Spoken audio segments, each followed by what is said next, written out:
Hello, faces. Welcome all to a Sunday Funday, where we have lots of fun and we roll dice and we tell stories, all things that I love. Oh, and mimosas. It's already mixed up. Oh, thanks, Paladin. Yeah. Get your subscriber hype in, get your bits in, these kinds of things, because it's gonna be one of those days. Very, very excited. If you subscribe to the channel, just know I'm working on some new emotes because I guess Twitch heard the cry for first tier subscribers want more. You guys all want more. So my plan this week is to actually make available to first tier subscribers all of the little faces, including the fierce face. So you'll all be getting access to these. The sass face. And Little Evil as well, so you can spread lots and lots of dot love across the interwebs. So just know those are coming. But I have some announcements to make and some things that I'm going to toss out. But before I get to all of that stuff, I want to go around and let you meet this awesome crew that we have here today that's going to be rolling dice and playing games. This, of course, is Sunday Funday, which is the community game day, which means all of these people are super huge supporters of not only this channel, but of me and the dot community. The dot lot, as I think it has been potentially called, which I love. So, let's go around and meet these awesome people. So first up, tell us a little bit about yourself. Is it the IT pirate or IT? I never know. Oh, there you are. IT pirate. It is IT. I thought it was IT too. I was like, man, the IT pirate. I'd like to play that character. Down here we all vote. I love that Not so much. specifically knowing what it is, but it is pirate. Rebrand it by Unmade Gamer. So oh, nice. Yeah. So that's what it is right now.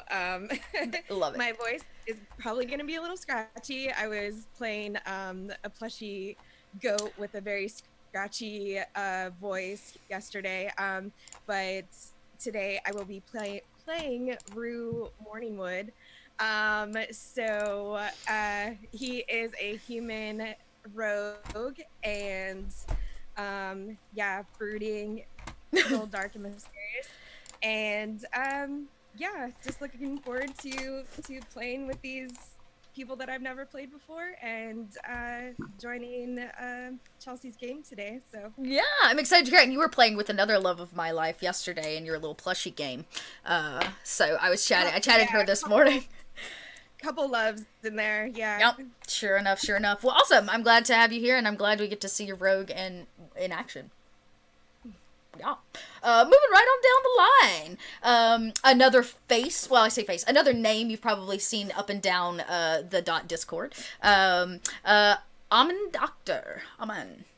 Amen. Amen. Amen. Yeah. Amen. Amen. How are you this morning? I am doing good.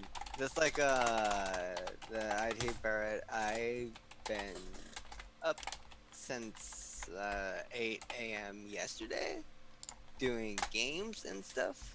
You might have catch me on the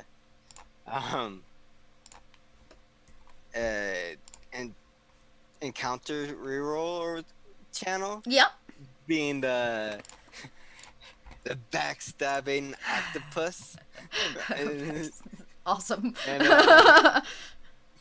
And I am going to be revisiting my first ever character that I did on stream, Kona, the Forged Domain Cleric Centaur. Something kind of full circle about bringing it back. Awesome. Moving right on down the line. Very excited. It's such a great group. A face and name that you should know very well. Back with us this Sunday Funday, we have Paladin Hulk. Hi everybody, I'm Paladin Hulk. I'm a Twitch moderator for Random Tuesday and Geekspace TV, as well as in Chelsea's Discord. Great honor. And today I'll be playing Tova, Elven Mage. High Elf Noble, very noble, like tip of the top. And I know what you're thinking. You're thinking, Tova, aren't you supposed to be on Margaret Crone's channel? And I'm saying to you, I'm a noble. I can go wherever I want. So I'm really looking forward to stretching my legs. I love that, for sure. And everybody is welcome here at Sunday Funday, and specifically in our little starting position, Brulnice's shop, which we'll get to here in just a second. And somebody I'm very excited, both Paladin and this next person hopped in very last minute, so kudos to them for filling some extra slots, which is really cool. So tell us about yourself, Raksha. Well, I'm one of the lurkers in your Discord you've probably not noticed, because if you've noticed, I've done something wrong. I also GM some things on the side, as some of the people in your Discord know, and they're getting tortured on a regular basis by me in my vampire game. Oh, yeah. Oh, you're the torturer. Okay, I know things now. I'm in the know. All right, very cool. Well, you know I have my feels about vampire. I'll have to have tomorrow's vampire Well, the talk. only clan I don't have in my 9-strong group now is a gangrel. It's because there's only one gang rule. No, awesome. So who are you playing today? Tell us a little bit about your character. I'm playing Raksha, one of my first roleplay character, actually, just a knock-up of the original bard that I used to play back in 3.5. Very nice, very nice. And you're kind of you're giving this 5 thing, like pulling it by the reins and making it happen today. I'm excited because I was a diehard 3.5. I just kind of ignored everything between 3.5 and 5. But I was a huge diehard 3.5 person until I got to the internet, and then everybody was like, "We're playing 5," and I was like, "Oh, I guess I need to get with program." Yeah, well, I'll be in the same boat. It's cool. Hey, it's actually super easy. Significantly easier than trying to pick up on 4, I found. So, hello. All of you popping in, welcome to Sunday Funday. And last but certainly not least in our lovely little crew for the day, we have Dracosar, who is also a terribly huge supporter of the channel. And me, we've been playing some D&D in a little home campaign. It's been great. So, yeah, tell us about yourself and your character. Well, Draco, as I said, Witcher, dancer, singer. Yeah, I do a bit of everything. So, yeah. Kind of romancer. Yeah, a little bit. Baker today, though, so yeah, can add that to the list of skills. And playing Marley Auric, a half-elf ranger, the little bit of Horizon Walker in there.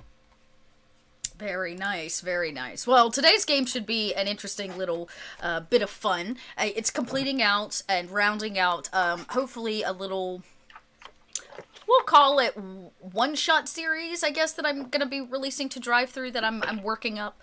So I'm Little Red Dot. I do everything from gaming to GMing to writing of stories and fun things. And in fact, I have quite a few things in the works. For those of you that have become a fan of the goblins here on this channel, and the Goblin Society. Who isn't? And who Come isn't, know that the Goblin Society rules kit is coming out so that you too can have your goblin fraternity and sororities at your own tables. Yes, the goblinettes. I have actually decided instead of writing it like a manual or like a module, I'm going to be writing it like a handbook, like a sorority handbook. So I've already started that. It's going to even have a place where you can sign at the back that you understand all the goblinette rules. It's really going to be wonderful. And just a supplement that you can bring to your table and write around in your own stories. So I'm working on that. The lovely James, who is here quite often, Holy Stiver, on the channel, he's become a little bit of a cheerleader for this project, so he's keeping me in line and on track to actually make it happen. Cool. Yeah, other than that, I have a few other exciting announcements. Moving forward, on Monday mornings, now all of you West Coast people, unfortunately, it may be before you get up in the mornings, and even some of the East Coast people will be a tad early. But Monday mornings, starting literally tomorrow, at 7 a.m., from 7 to 9 a.m. right here on the channel, you can catch me and the lovely RTS Cosplay, who I do North by Northwest with. We're going to be doing a creative stream. We may be making things. She's like teaching me how to sew. I may be crocheting some hats, all kinds of things. Like, it could just literally be anything. And then sometimes we may just say, screw it, we're going to sit around and talk, and it becomes a 2-hour chat talk. But we'll talk everything from tabletop RPGs to storytelling to podcasts. But if you don't know what North by Northwest is, you should check that out, because that's my ATL home. And you may hear a few other voices that are sitting at this table right now on that, specifically in the top of the 3rd volume. So yeah, we're going to be doing some sewing stuff. I'm really, really excited about it. And I'm going to be amping up my cosplay this year, thanks to Santa Claus bringing me a sewing machine, finally. So I don't have to do everything by hand. Which is how I was doing it. Shh. Same. Shame. Same, girl, same. Um, Tiffany is amazing. She's so good. She just did like a Voltron hoodie that I was just like, how dare you be so good? So Like, good. And it was just like one of those, like, I just threw this together today. I made a pattern. I was like, are you kidding me? She helps me make a hood. Yeah, I got some leftover fabric. I came over because I had a piece of fabric that a friend had given me years ago and I wanted to use. Actually, it's right here. I'll show you guys. Yeah, it's Sunday Funday. Why not? Yeah, she's just like, This is oh, fun. I just made So- 2 dresses, God. whatever. I came in and I was like, I want to make this hood with this fur and this fabric that I have. And she was like, oh, sure, we'll just, like, make you a pattern. She starts, like, drawing stuff out. Like, look at this. It's all She's so fuzzy. good. I just have to add the tassels to the end. Yeah. Like, out of How nowhere. dare she. Like, it took her, like, 45 minutes to be like, hood. Crazy. Anyway, so she's gonna be bringing all of her creative know-hows to my channel. We'll be doing a cross stream, so you can either go watch her Twitch channel and see me there, or vice versa. So it's just a little shared thing. She's one of my besties, and we don't spend enough time together, which is not really an excuse since we live in the same cities, but now, if we do it on the internet. Right. So... Less interaction, but still the same thing. Same thing. It's gonna be fun. So, yeah, but, more to the point. So there's a little Monday fun for you. I can't really call it a Monday fun day. A Monday morning mayhem is what we're gonna call it. Yeah. Monday morning mayhem.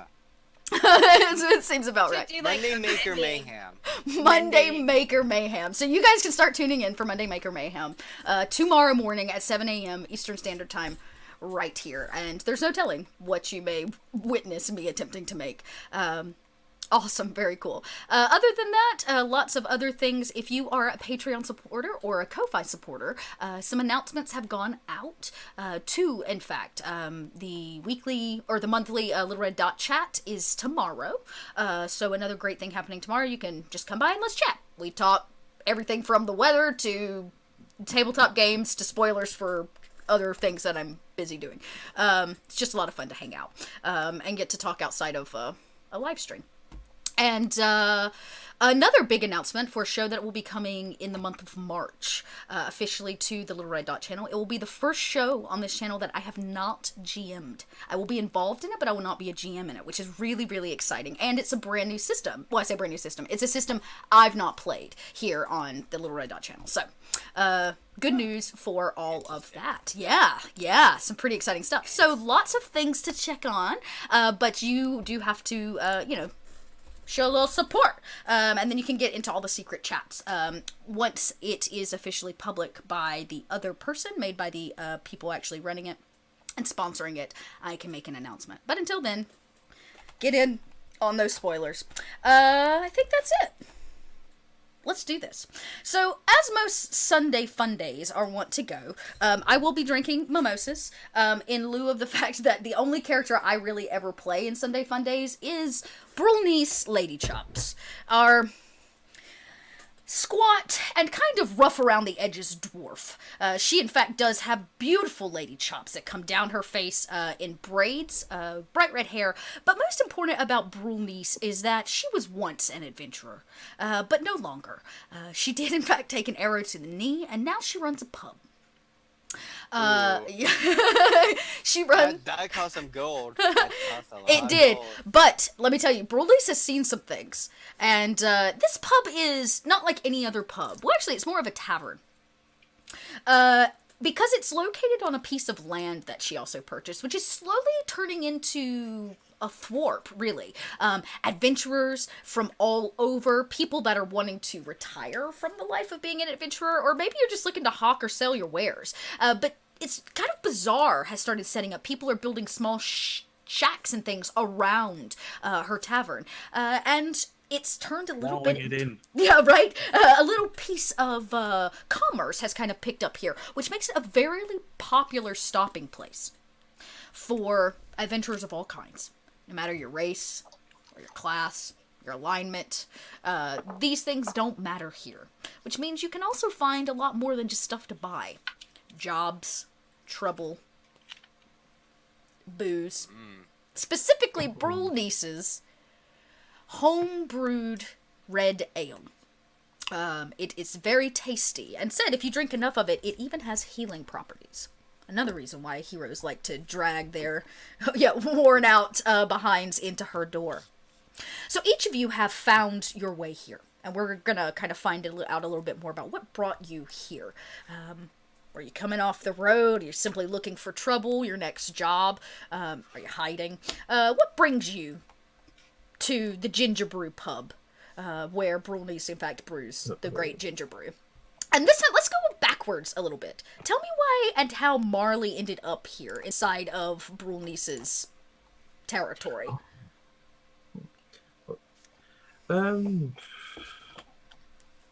Chasing down portals, basically. Oh, portal chasing. Yeah, Horizon Walker, but some might say unhealthy obsession with them. I don't do anything I shouldn't do, but I Watch out for the cake. Yeah. You, Well, I do have cake with me. You do, yeah, cake with you. Well, it's interesting that you're portal chasing, because I don't know if you have entered into people that also chase portals or work in a similar field. But there is one person in particular, kind of throughout this area that has been on your radar, we'll say. And his last known place from his last job, which was closing, a rift, a portal, he was said to have been here. Had to have come through her pub. Okay. Just some general information for you. What brings Rock to Brule Niece's little piece of the world? Oh, did you hear me? Maybe you didn't. Raksha. Rock, did you hear me? Rock. So sorry. That's okay. I saw you like looking through things. What brings your character to Brule Niece's pub? Traveling along the road. So, Just another place to drift towards. do you usually place just to take find job by people. job? Generally. This is a good place to find more jobs, or like you said, just to put your feet up, where nobody's going to judge you or question you or try to steal things out of your pocket, because Brule Niece has a very strict,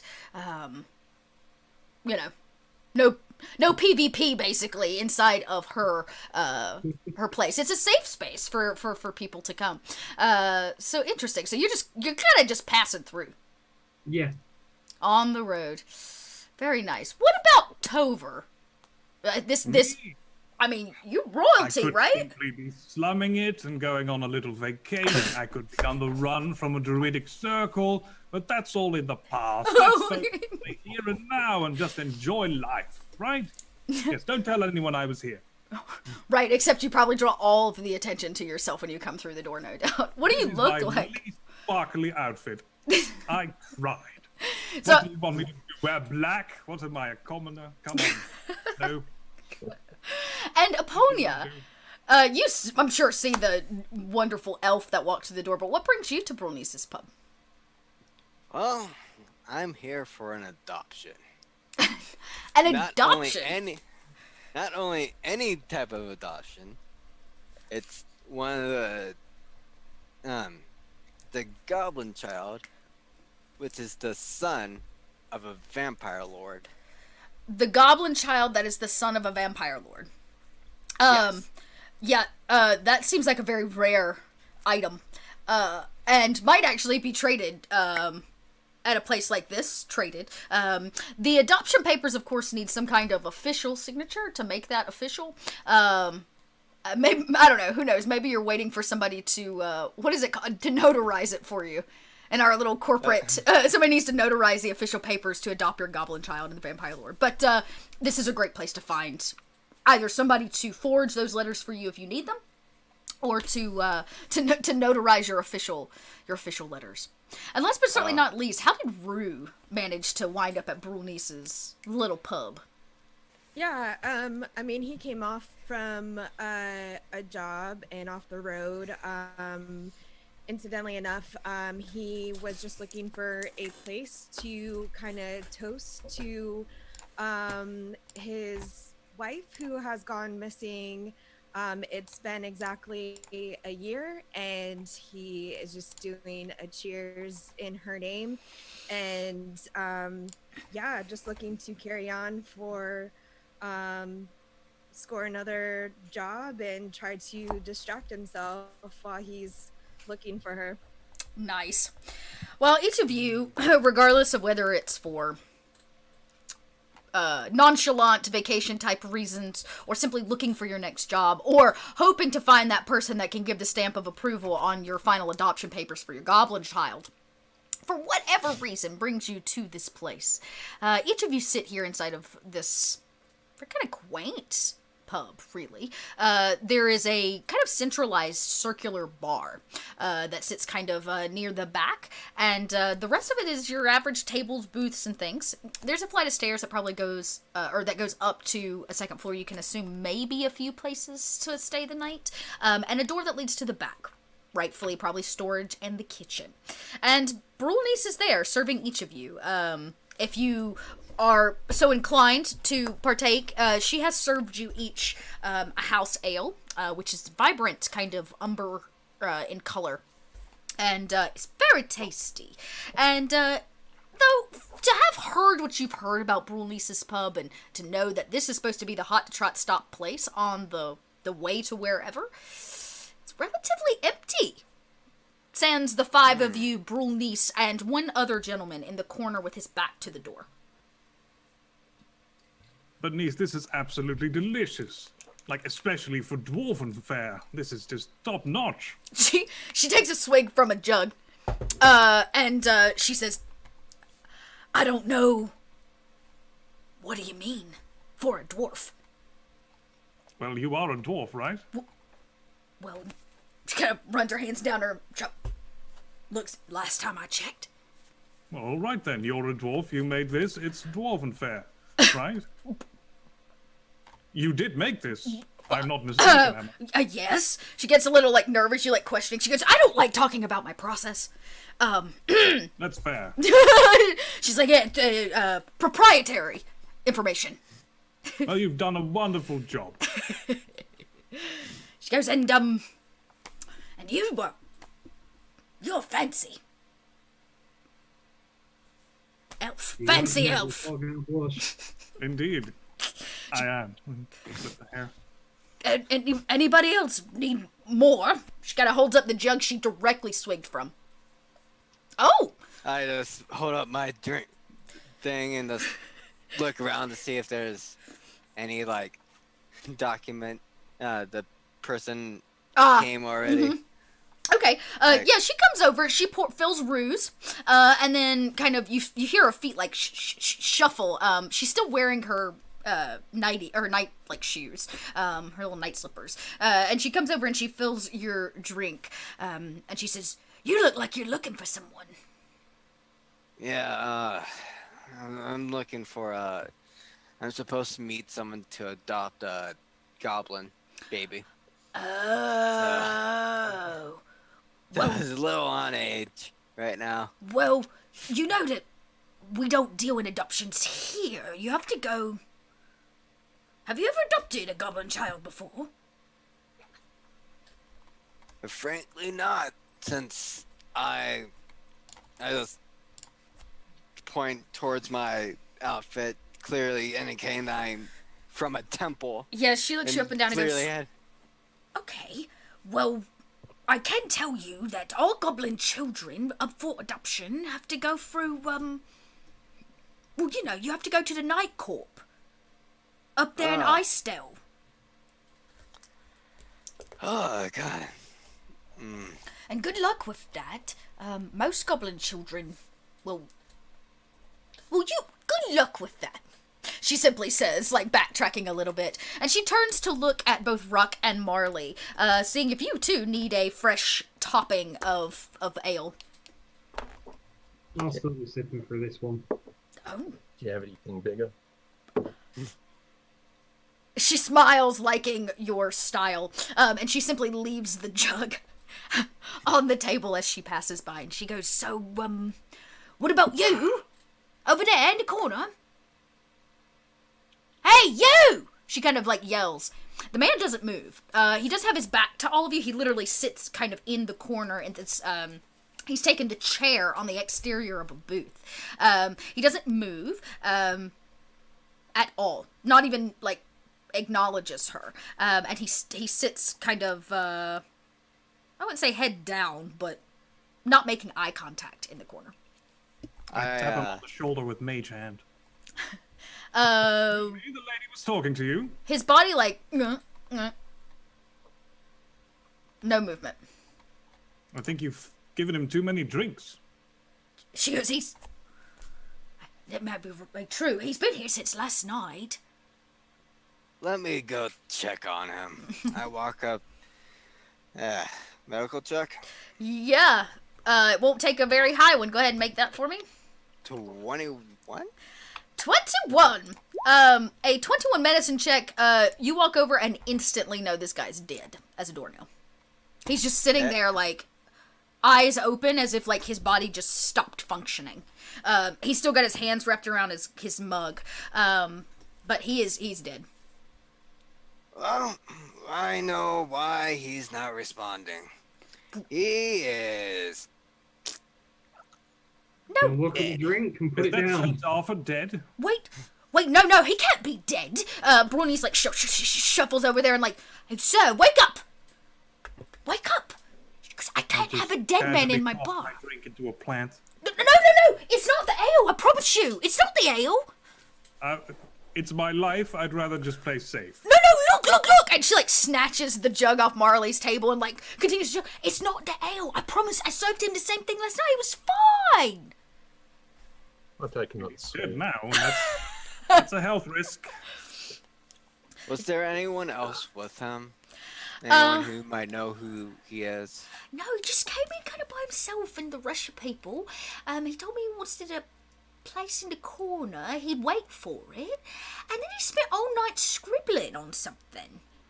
Didn't really ask him. I filled him up a few times, and then he told me just to leave him alone. Huh. Is the paper still here?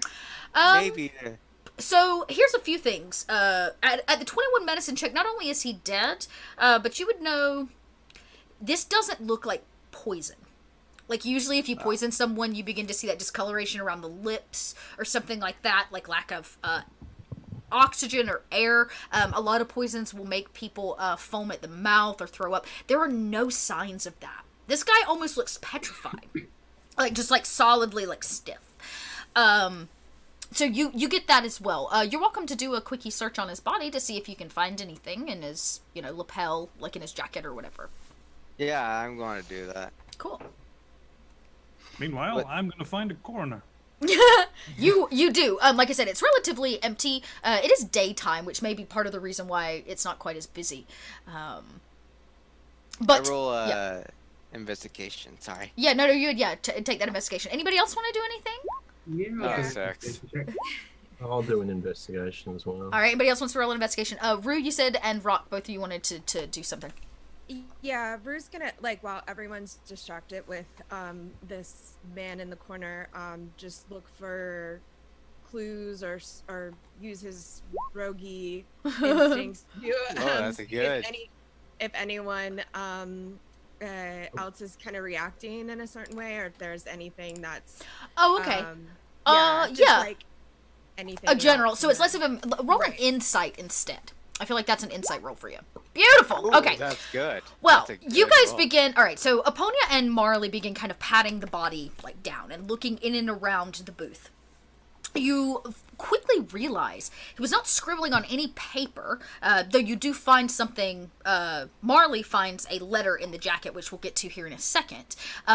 What you find is on the table the kind of napkins or paper napkins that were left. He has scribbled just almost like a long note on multiples of them. With the 18, and to kind of together, you're able to piece it together, and you can see that he took these little square napkins and made like a 3x3 and started writing. excuse me, and the message begins to come together like a puzzle as you slide the napkins together. Now, with a 20 insight, everybody here doesn't seem to be involved. Bruni seems extremely concerned, though not necessarily from the standpoint of, like, she's guilty for doing it. The pub pretty much only has one entrance and exit out, minus the windows, which are pretty much too small for the average humanoid to fit through. Maybe a gnome or something like that. As you begin to kind of come near to the table, and you start to take this person in, you notice a few additional things. He is older, human gentleman. He has the wear of somebody that has seen a lot of time on the road. Has seen a lot of combat. So it might be a soldier with PTSD. Possibly. Just like scars across the face, the wear and tear of the armor, which isn't like chainmail, nothing extreme, but definitely like some pauldrons, some leather pieces across the chest. All of this looks very, very worn. There do not seem to be any bags or packs with this person, and there was no horse left outside, so there's no mount left behind. Or there's no evidence in some. Or at least no evidence, exactly. Marley, you find this particularly interesting because he meets the description given to you of the portal, the person that was in this area closing the last round of portals. Oh, great. Well, there goes Lee.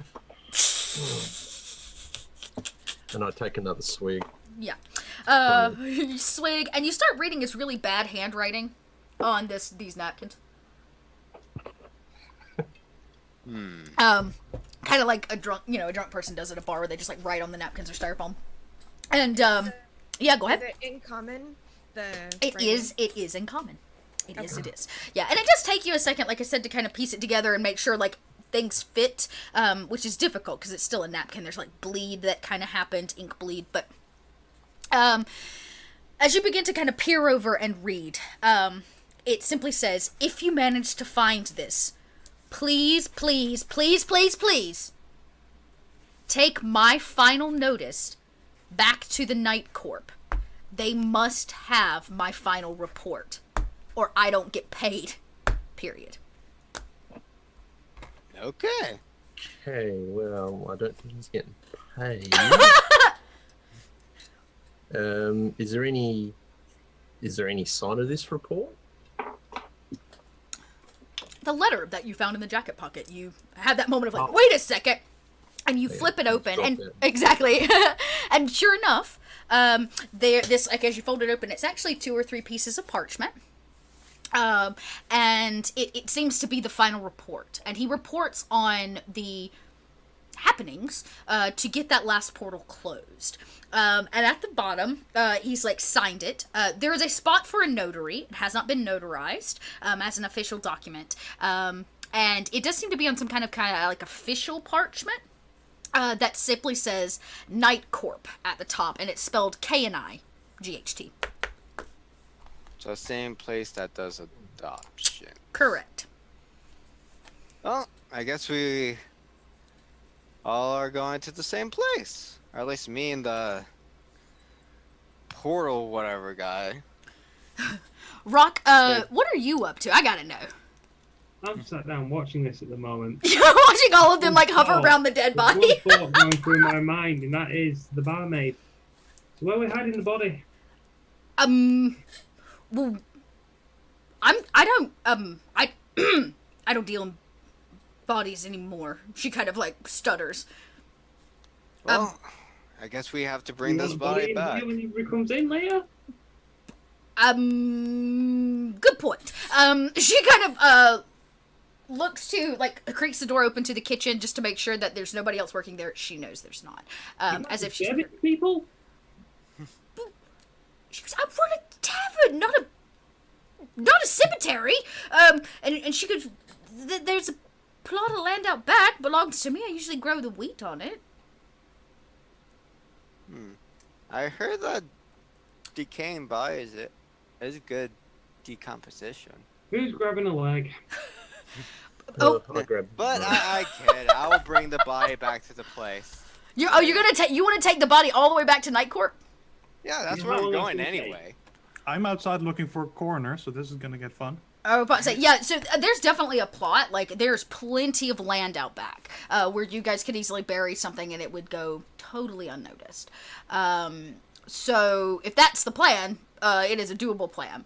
Ponya, if you want to take the body, that is also an option. But you begin to watch as Rock and Tovar, Marley said to helping. Tovar, are you helping move the body? I'm already outside looking dragging for it a coroner. Oh, for a coroner.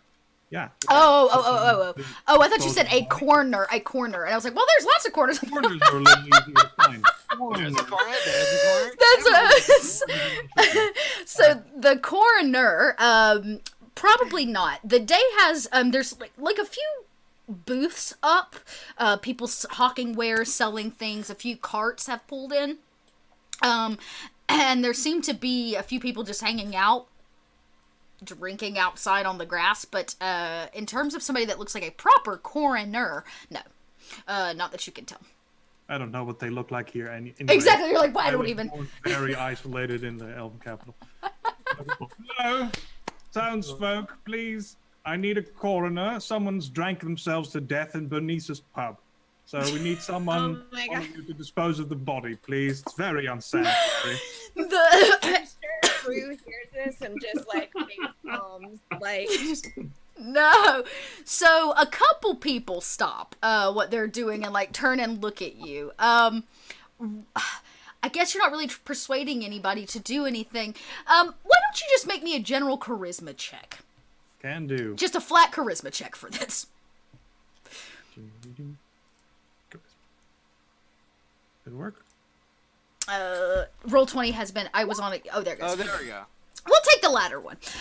So at a 21, the good news is you're talking about dead bodies. Nobody seems to care. Good news. A couple people stop, notice you. But it's the group of men. Well, I say men. It's a hodgepodge of ruffians is probably the better word for them. Over near a tree. When they hear you say that somebody has died of drinking, they all raise their glass and go, ah! As if, hell yeah, what a way to go out. And one of them shouts, it's about time somebody died of her brew. That's not quite the reaction I was expecting, considering someone died, but all right. I'm not a human, or whatever you are. Get your way. I'll just go back, shall I? Yeah, Yes. there is a squatty fellow that kind of waddles up to you from this group. And he says, if you're looking for a coroner, we ain't got one of those not anywhere near here. Nobody So dies what on do you- Brunice's property. No one dies here, ever? Oh, well, not since that star fell. So no, people don't die here. It's kind of why we all come. It's kind of an unspoken contract. Perhaps I should move here. And then I look around.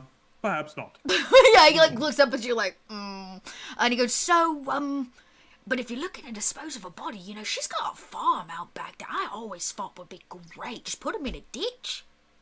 I'll let her know your suggestion. You're very kind. That's a good idea.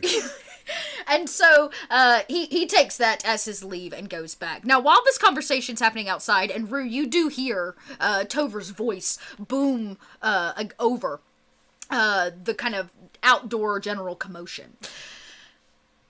The other ones, Aponia, Marley, and Brulnice, have started moving the body. Oh, no, I'm sorry. Rock and Marley and Brulnice have started moving the body. Aponia, are you going to stop them? Because they're going right out back and going to put this in the dirt. May I, yeah, I want to try to stop them. yeah, I want yeah. to at least, like, bring the I'm already body digging a back. hole. Yeah, okay. Yeah, it's not hard. I mean, they're not, like, fighting. I don't think any of us are actually fighting you. We just, Brulnice goes to move it. Like, I just go up, like, guys, I know it's easy to do this, but we might get some money or something by proof that he's actually dead instead of just taking the note back. When you say Do you money... have an axe? Go ahead, Brock. Do you have an axe? I have a short sword. Brulnice points to her axe above the mantle of the bar. It's a big one. You want to cut his head off? That's proof. It's easy to Yeah, carry. I'll do that. Okay, I'll go But for then the it axe. looks like we murdered him. Well, With Yeah. my axe! She says, no, nobody's gonna think that Bruni's killed no one. Maybe I should have have to had clean that the second axe. drink. she goes, well, they ain't gonna come back looking for you. It's us. she goes, you really think they're gonna offer money for this old worn down I don't. hero? I think the letter will. I think the letter will get us paid. I'm going that way anyway. But we don't need to take the person who's already died. Bury him and let him rest. And she says, where are you taking him? Where would you want to take him is a better question. Can you repeat that? Yeah, where would you want, where are you trying to take him? Back to the To, temple oh, where he was from. Yeah.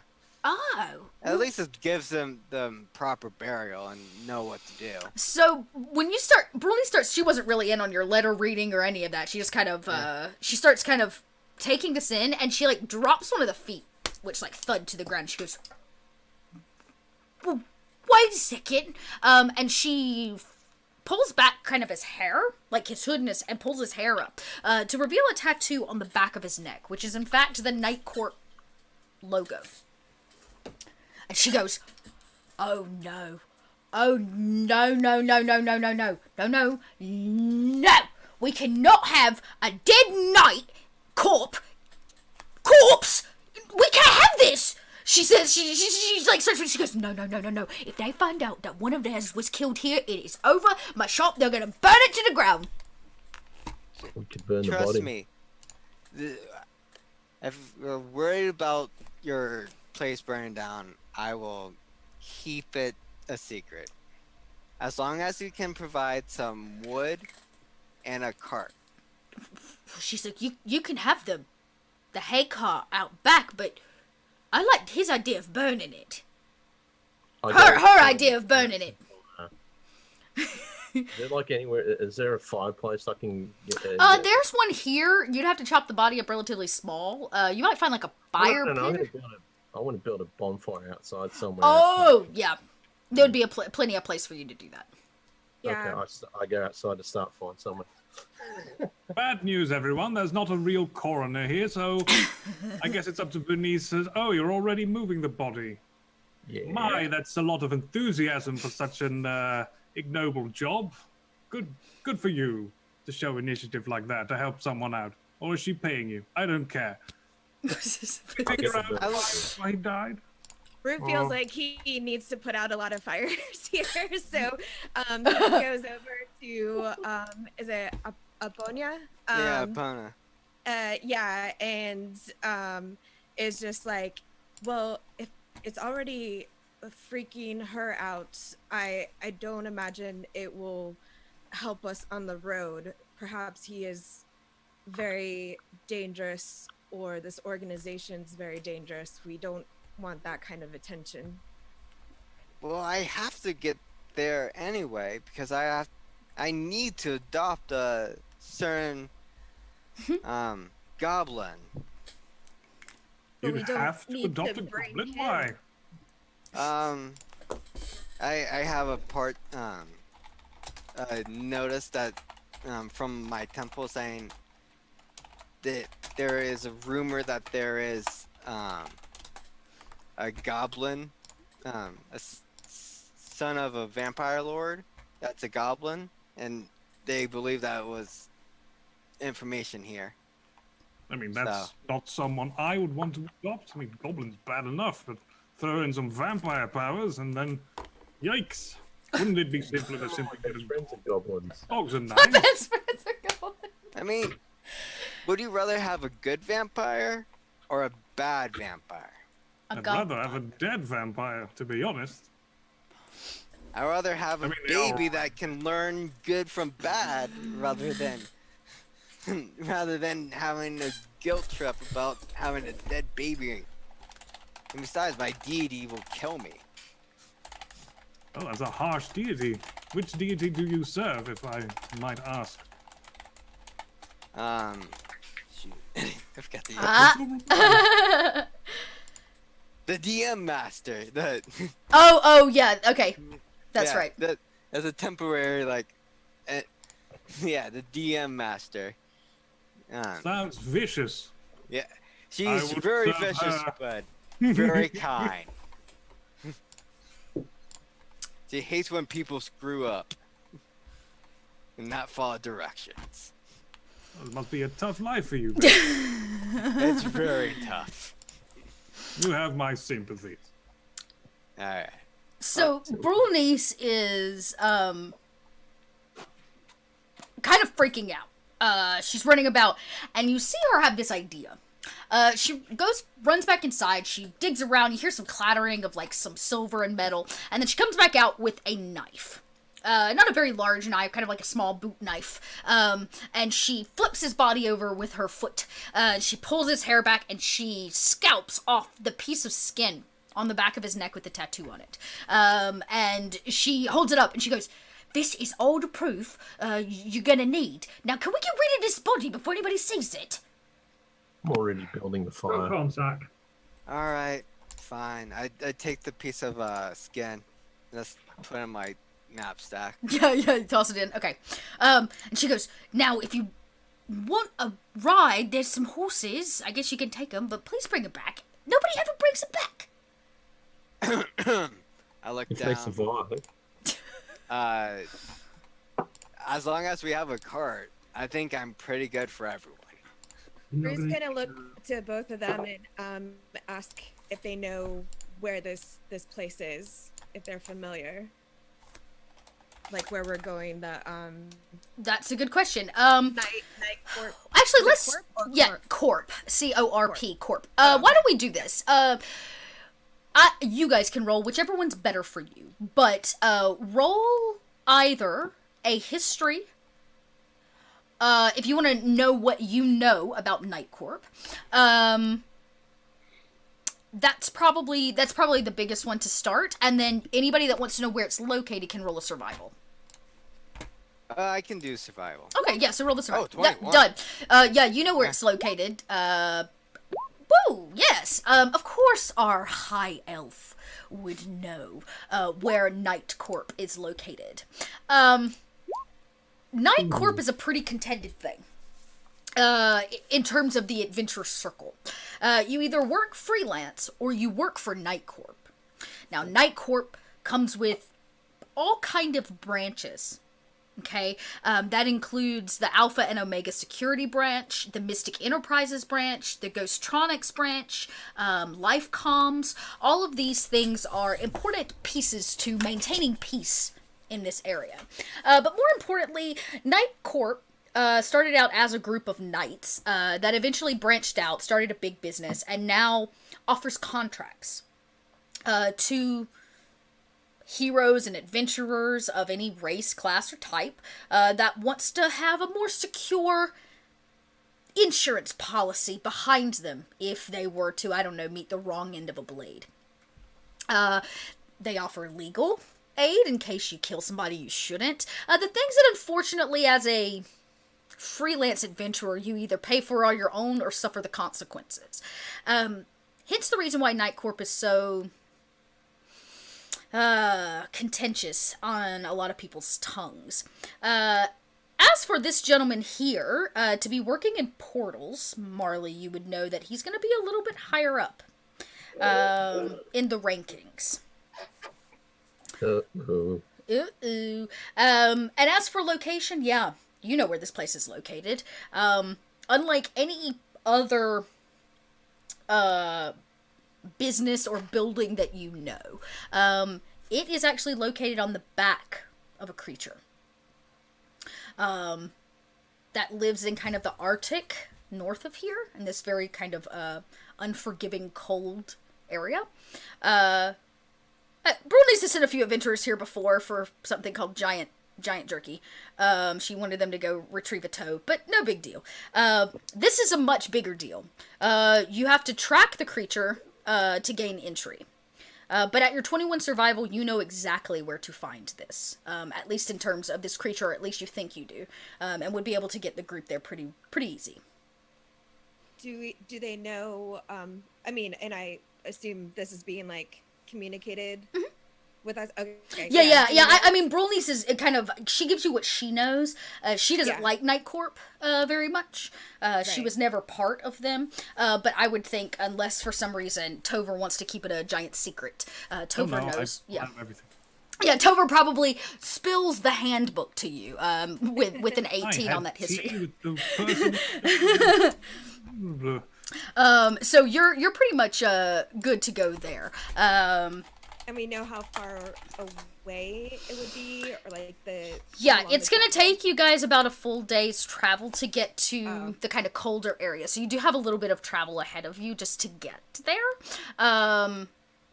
As for what it means for all of you to enter not being part of Night Corp, who knows? If you've never actually visited Night Corp, which I don't think any of you have, unless you want to have, you don't really know what's in store for you. You've only ever heard of it. It's this kind of big business name that gets tossed around, but nobody, unless you're really a part of it, understands it entirely. I'm not even an adventurer. I was born with these sorcerer's powers. Well, I guess this is your first time. Like, I go out back. This cart's still available to take. Oh, yeah. She's like standing there patting it, and Brunice goes, "Look, I'll pay you whatever you want. I just need this body gone, and I need to make sure that Night Corp don't come knocking on my door blaming me for the death of what is probably a really important person." He doesn't look that important.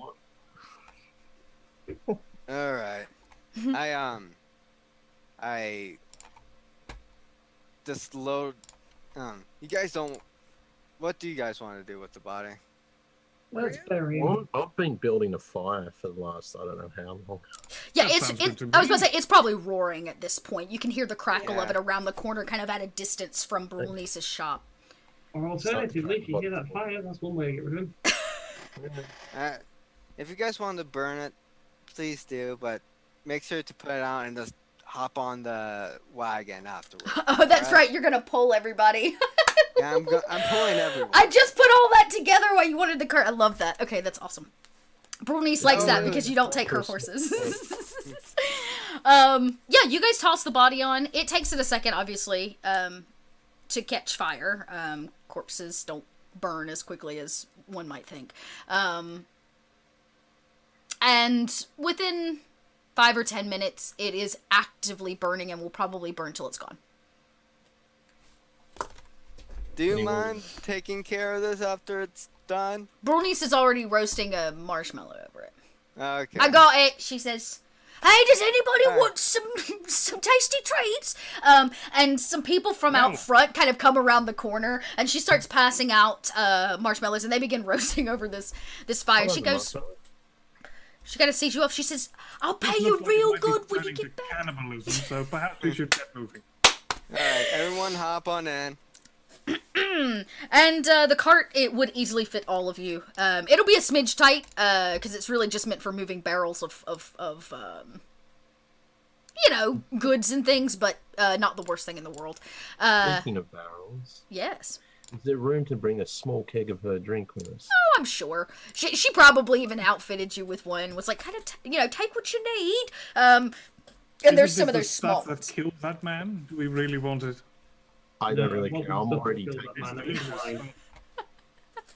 I don't even care if it killed him for taking it. And you never officially figured out what killed him. You don't know yet what killed him, but you do know something did. Yeah. And it pretty much, we know it wasn't poison. Yeah. Claws. Oh, claws.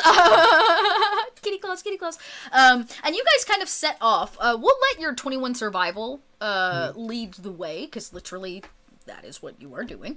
And you guide the crew. Well, since I'm a half horse with a crushing build, I could do like at least medium speed to get there half the time. Yeah, and it doesn't really take you guys that long. You move at a pretty quick pace. You guys have a little road trip. There's plenty of booze to go around. Woo! You guys drink your way. And on the trip, you begin to notice there are other people trekking this direction. Some of them moving at faster speed, just like single on horseback. Or you might notice some things in the woods as people are passing through. But they seem to also be headed this direction. So, you know, you're headed the right way. I flag one of the horse riding people down and buy his horse. Then I get on the horse. I was going to say, he stops a very noble fellow. And he says, yes? Hello, I see you have a horse. Yes. I don't have a horse. This is a gross injustice in the world. So I would like to buy your horse from you. What would you like? Well, Betty is not for sale. Everything is for sale. He goes, oh, except for Betty. Is she like a special bond thing? She's my wife, don't you know? And he hops off and she changes, she was clearly a druid, changes out of it, and there stands his wife, Betty. Yes, I would not want to purchase your wife, that's illegal. He goes, And and Nice going. I love this so much. Paulina, keep going. Yeah. Keep going. And the cart picks up speed again. And pretty much everybody that comes by is definitely some kind of adventurer or fighter of some kind. They have road time on them, packs and things like that. Yeah, and you guys ride until the ground goes from dirt into kind of a hard, icy mud into snow. And it only takes you a few hours. You rise in elevation through the majority of it. And after about 12 hours of travel, between small rest here and communicating about, you know, buying horses and such, maybe sharing booze on the way, you guys arrive at the edge of a frozen lake. Giant frozen lake. You cannot, at least with the amount of snow and ice, see the opposite side or tell where it begins and ends. You stand on a little bit of an embankment above the drop down to the water level, and everything that you know, Aponia, about the creature that keeps the corporate headquarters on its back is that this is its lake. It lives here in this lake, but it is thoroughly frozen. Right, so I'm going to jump off the car and I'm going to start a walk around the ground, looking for bits and bats. Just in general, looking around. Yeah, just making a general. What's your passive perception? That's a good question. Because if it's like 12 if it's 12, you pretty much will just catch everything unless you're looking for something real specific. And it's cool. I think it's cool if you don't know. Let's see. Where is it? Yep, there it is. Okay, it's 12, yeah. So good news is, you pretty much take in what you can through the cold snow. The first of which is basically, there's not a whole lot out here. There are lots of footprints along the edge of the banks of the river. So you do see where other people, horse hooves, tiny feet, large feet, bare feet, have come this way. And they all seem to lead along the edge of this waterfront, this frozen waterfront, though you do not see any people currently. Okay. Is there an area where most of the footprints lead to, or they're all they just kind of anywhere up and down the banks of this up and down the banks of the waterfront. If you guys would like to do a deeper investigation, that's just kind of what you're seeing with passive perception. So you can do an investigation, or you can do a roll of perception to find out more information. I can do the whichever one is. Try to track the some of the footprints. Yeah. And then maybe like spread some of the snow over to the side and try to look into the. Ooh, very nice. like tap onto the ice? Yeah, to kind of like see what's below it. So why don't you, I'm still gonna let you can roll an investigation or a perception. Either one's fine. At that 20 perception, Raksha, you see, you pick up on a little bit more. The footprints either seem to lead to the edge here, or you see a small path of them that have kind of gone off to, there's a rock face or like a cliff about 40 feet from you, off on the right, that some of the footprints have kind of led to, and it literally goes up to the wall and basically stops. At your 20 perception, you go over, there's a lot of snow on the top of this ice, more than you actually thought, a couple feet. You kind of like move it away.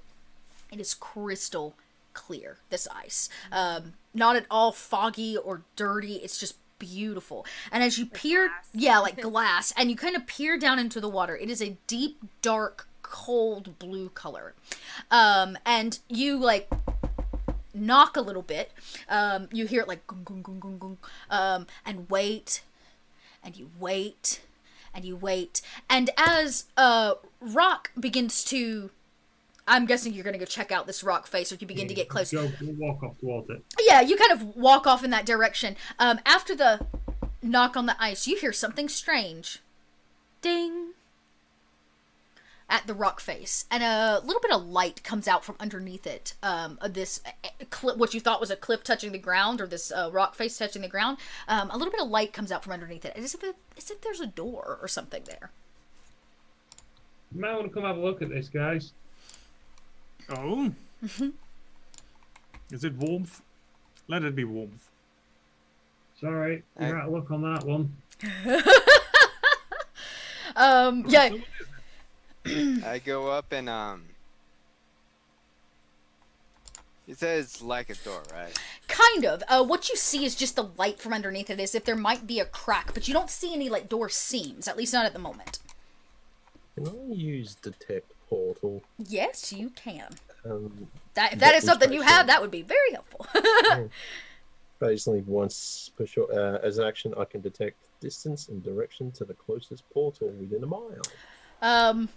Awesome. Boom. You know, it's almost like the way detect magic works or something. Your goggles, your detect portal goggles click on. And when your eyes adjust, you realize that there are a few portals. How far can you see? Just your normal eyesight range? Up to a mile. Holy crap. Okay. Yeah, well. so distance and directions to the closest portal within a mile of me. Within a mile. Okay. So this door that did not exist is clearly right in front of you. Like in the ice. You can see it very clearly. And it dinged as if the portal arrived. Right? As if it was sent here. The way an elevator might be.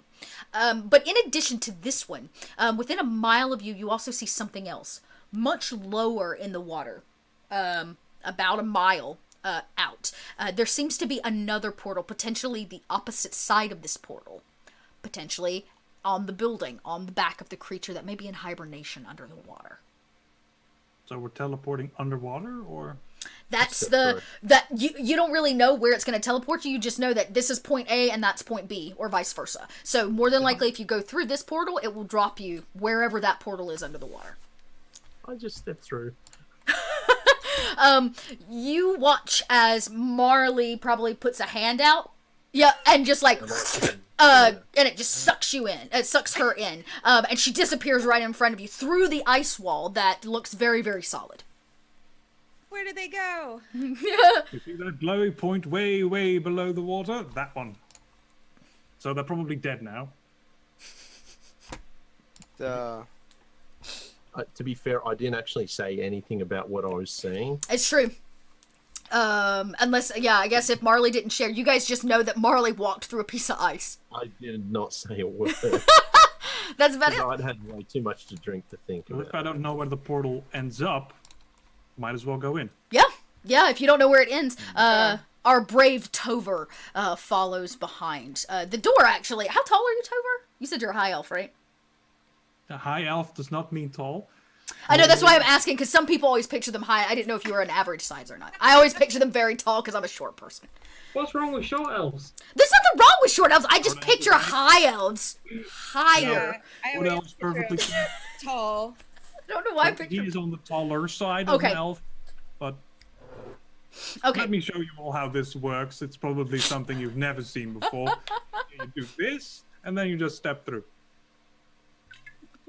So it's so easy. And then, sure enough, as Tover says, step through, before he even gets through, out. Gone. Right into the rock face as well. Bruce gonna be a little hesitant and like maybe just put his hand, like go slowly. Yeah, it's almost like you're trying to test the water for being cold, but as soon as you put a finger through, it sucks you right in. There is no like testing the water. You're like, wow! 3 of the party of 5, Aponia and Rock, now stand there in the frozen winter wonderland. The wind whipping, your snot frozen to the inside of your nose, and your team's gone. Well, Waste not, want not. I mean, I'll go on in. I love that. And you guys are in. So one of the only ones left. One of the only ones left. Your cart. You mean? Yeah, your cart remains. We leave the cart behind, but yeah, you guys do. And almost as fast as you were ripped in, you hear the same ding as you were dropped. Underwater, but not in the way you would imagine. In front of you stands and what you physically stand on is a small, kind of narrow bridge.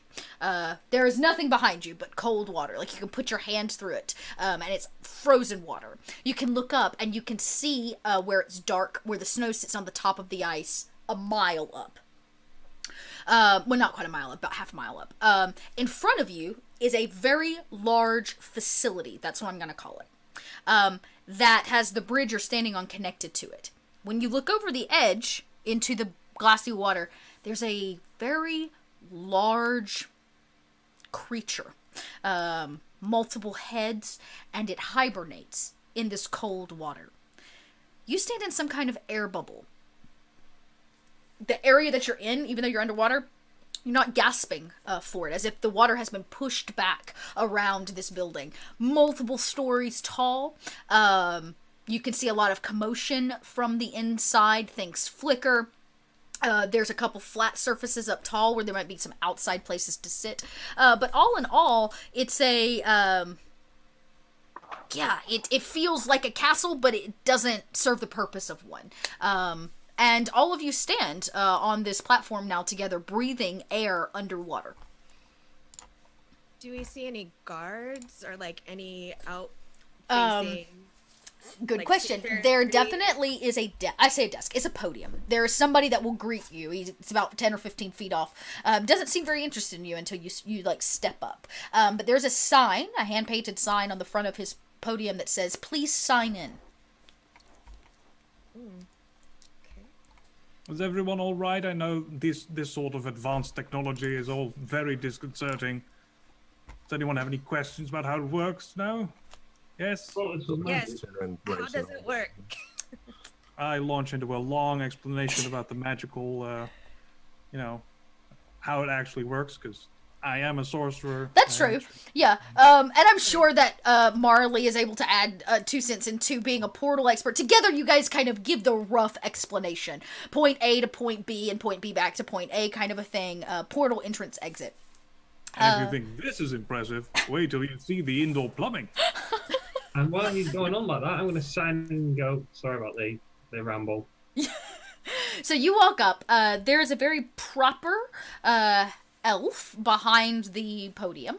Wears a really nice set of robes, though not necessarily magical or meant for the road in any way. And as you step up, he says, "Yes, sir. Please sign in." Gladly. Hello, my name is Tova, Elven Mage, High Lord. You know. And I signed the thing. Full name, titles. I walk up and say hi. Marley, Horizon Walker. And I say it all in Elvish. Oh, okay. Sign in. Native tongue. I like this. Sign in. The sign-in says, obviously, name, time, which is ridiculous because you probably have no idea what time it is in the middle of the barren Arctic, now underwater. And in addition, it says, like purpose for your visit. And he says, please, what brings you to Night Corp? We're reporting a death, right? Is that what we're doing here? A I death? kind of lost track. He says, my, and he looks at all of you. You're all reporting the same death? I mean, we were going here anyway. I'm here for a pickup, actually. Oh! Pickup, mailroom, pickup. Nope, adoption, really, but Oh, it's yes! Yes, you're going to want to head to the 30th floor, Life Comms. thank you. As for the... I guess. Yeah, and he says, wait, Yeah, sir, sign please it. make sure you sign in. And he makes sure you sign in. He says, as for the rest of you, death reporting is not our forte. Were they a knight? I mean, Yes. that is the consensus, yes. They looked like one. They had the little tattoo thing. Produce the envelope. Wait, I had the thing. Oh, you have this piece of skin? He goes, the tattoo. Oh. That is how you lot identify yourself, yes? Well, yes. I'm sure you slap this piece of still bloody and not necessarily warm anymore skin down. And he says, this is a bit disconcerting.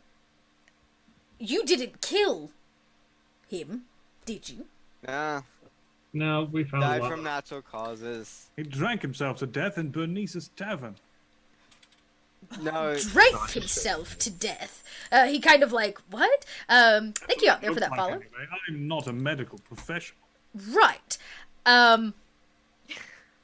He kind of, his eyes kind of squint a little bit as if he's trying to decide whether or not he needs to send you to the coroners, whether he needs to send you direct to, like, their boss. He's, like, thinking it through, and he says, protocol says, if a knight goes missing, it is to be reported. Yes. No. I know. He says, I'm going to send you direct to Mystic Enterprises.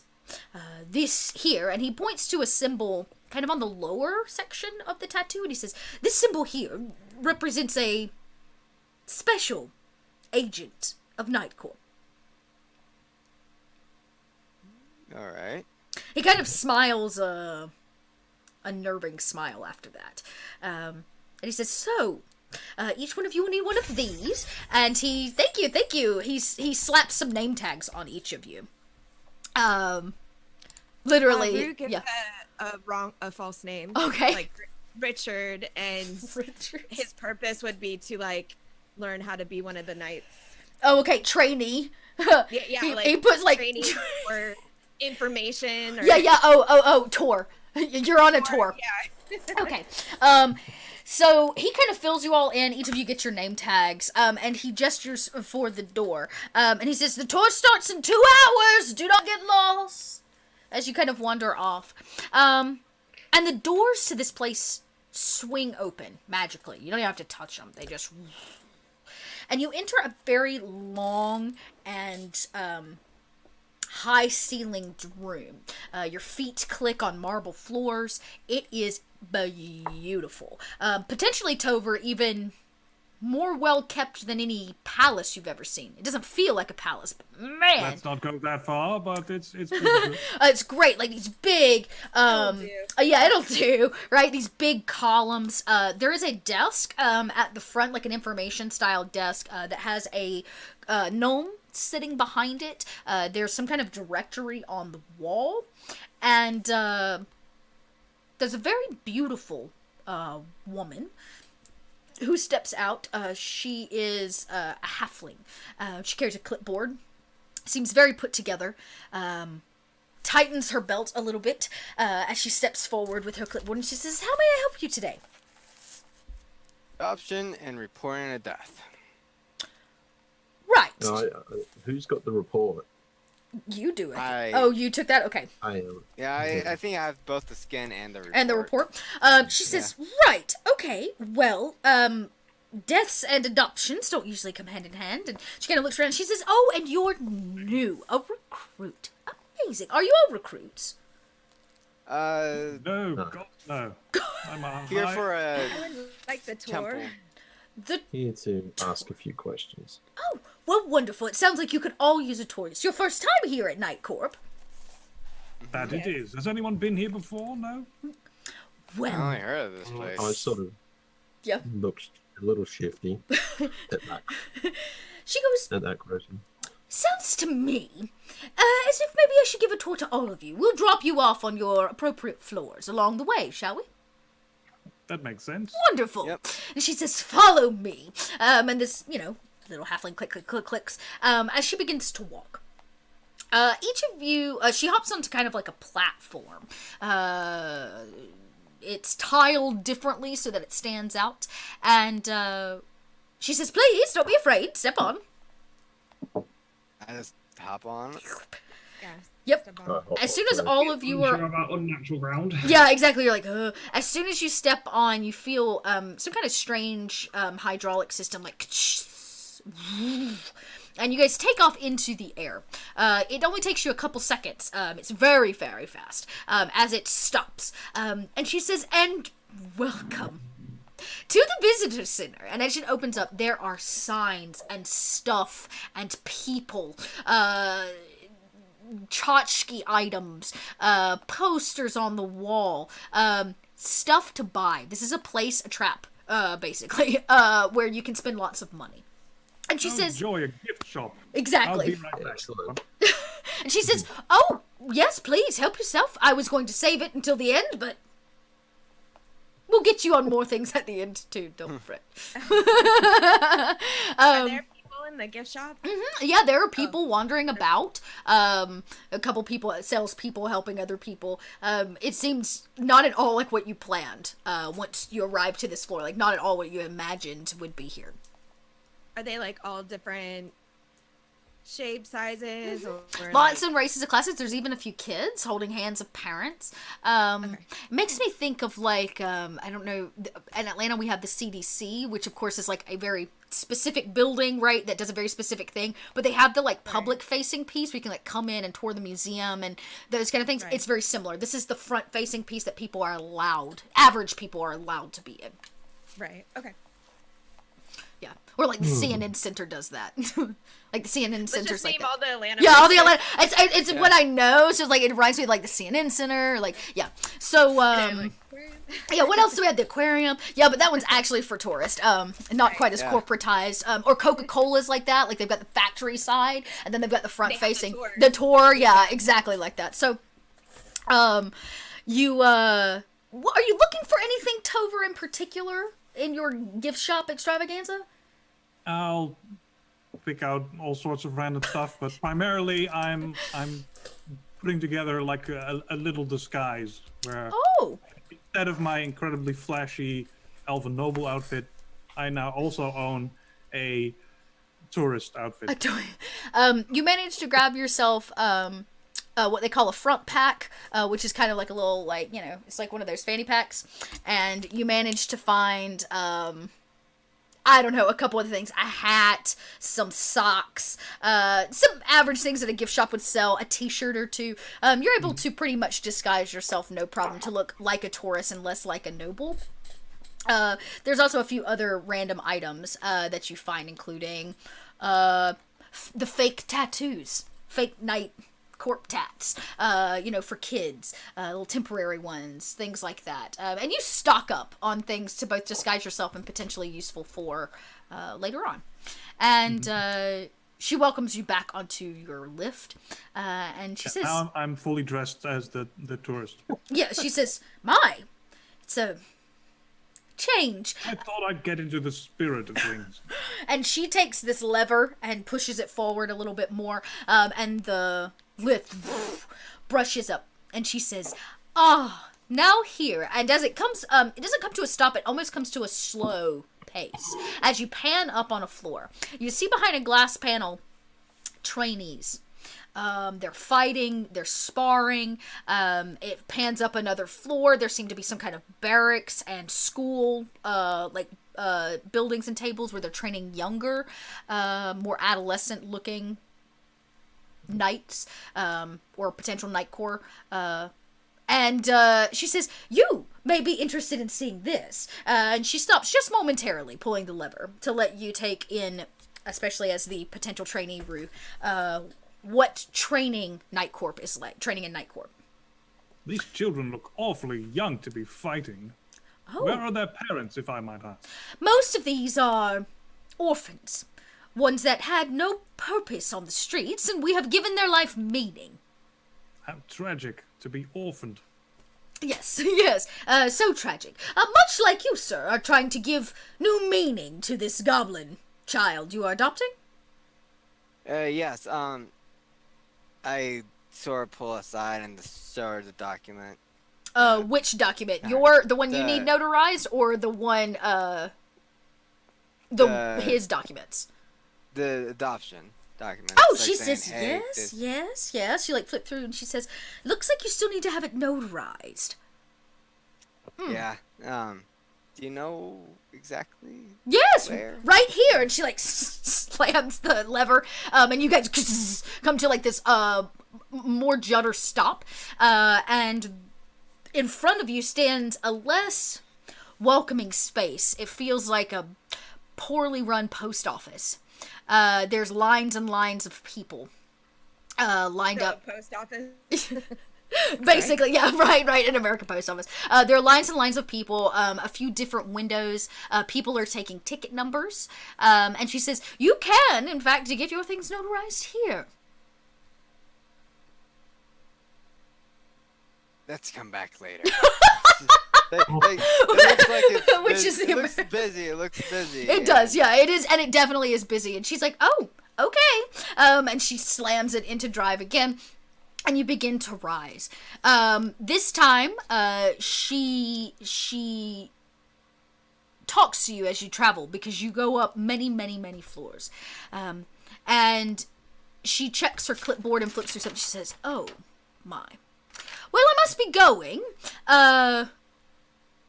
This is one of the stops I guess you need. Before I let you exit, please know there will be many people here curious as to how you came across a dead knight. We know. She kind of Who was it? giggles. Do you?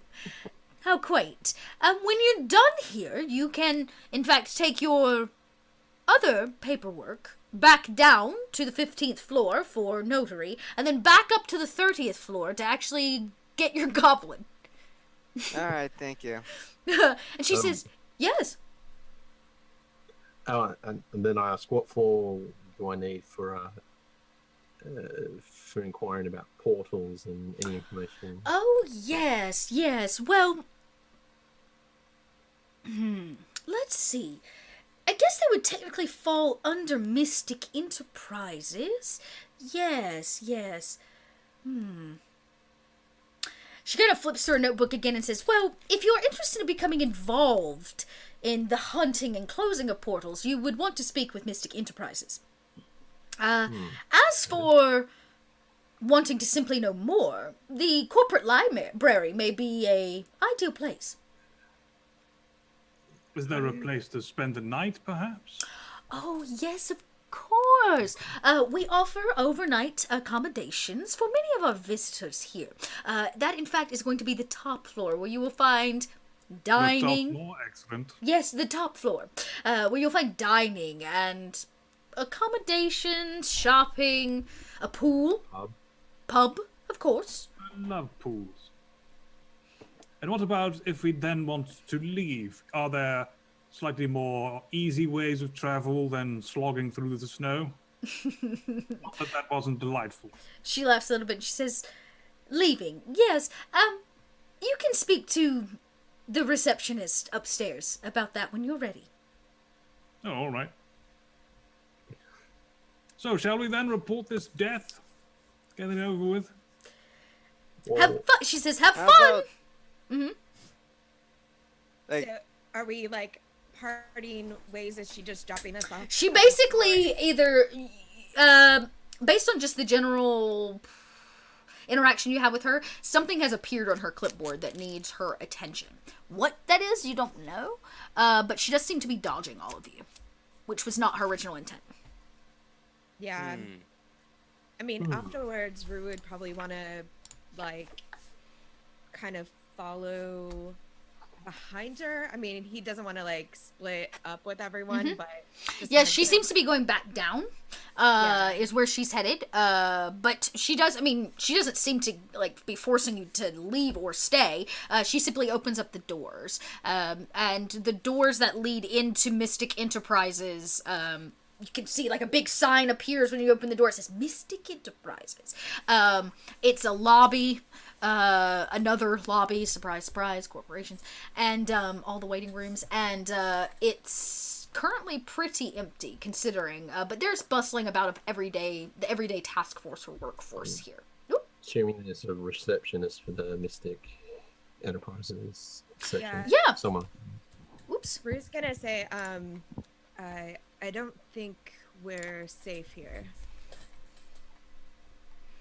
I wouldn't Yeah, say the dungeon, if we're not soldiers careful. everywhere. They have a whole floor of adolescent sword fighters. This is... You're I worried about a can't whole do floor of this. ankle biters.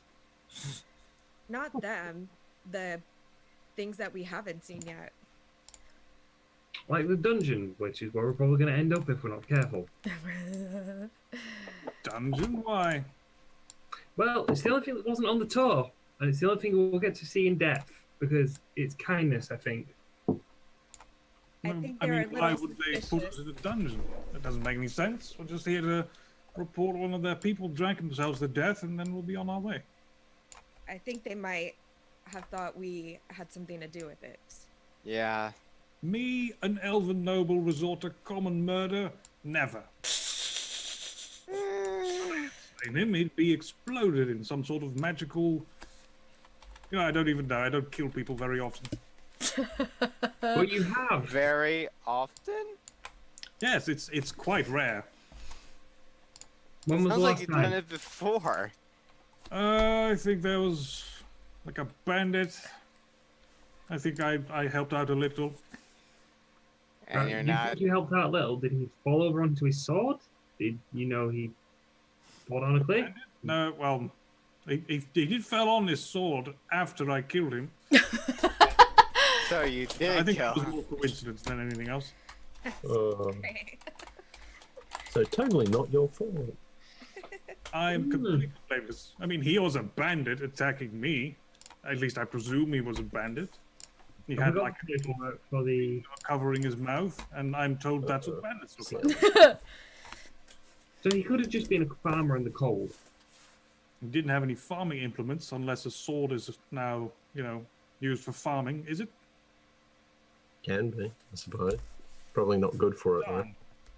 Well, I hope he was a bandit then, and not some innocent farmer just, ploughing his old field with this sword. Shouting, "Get off my land."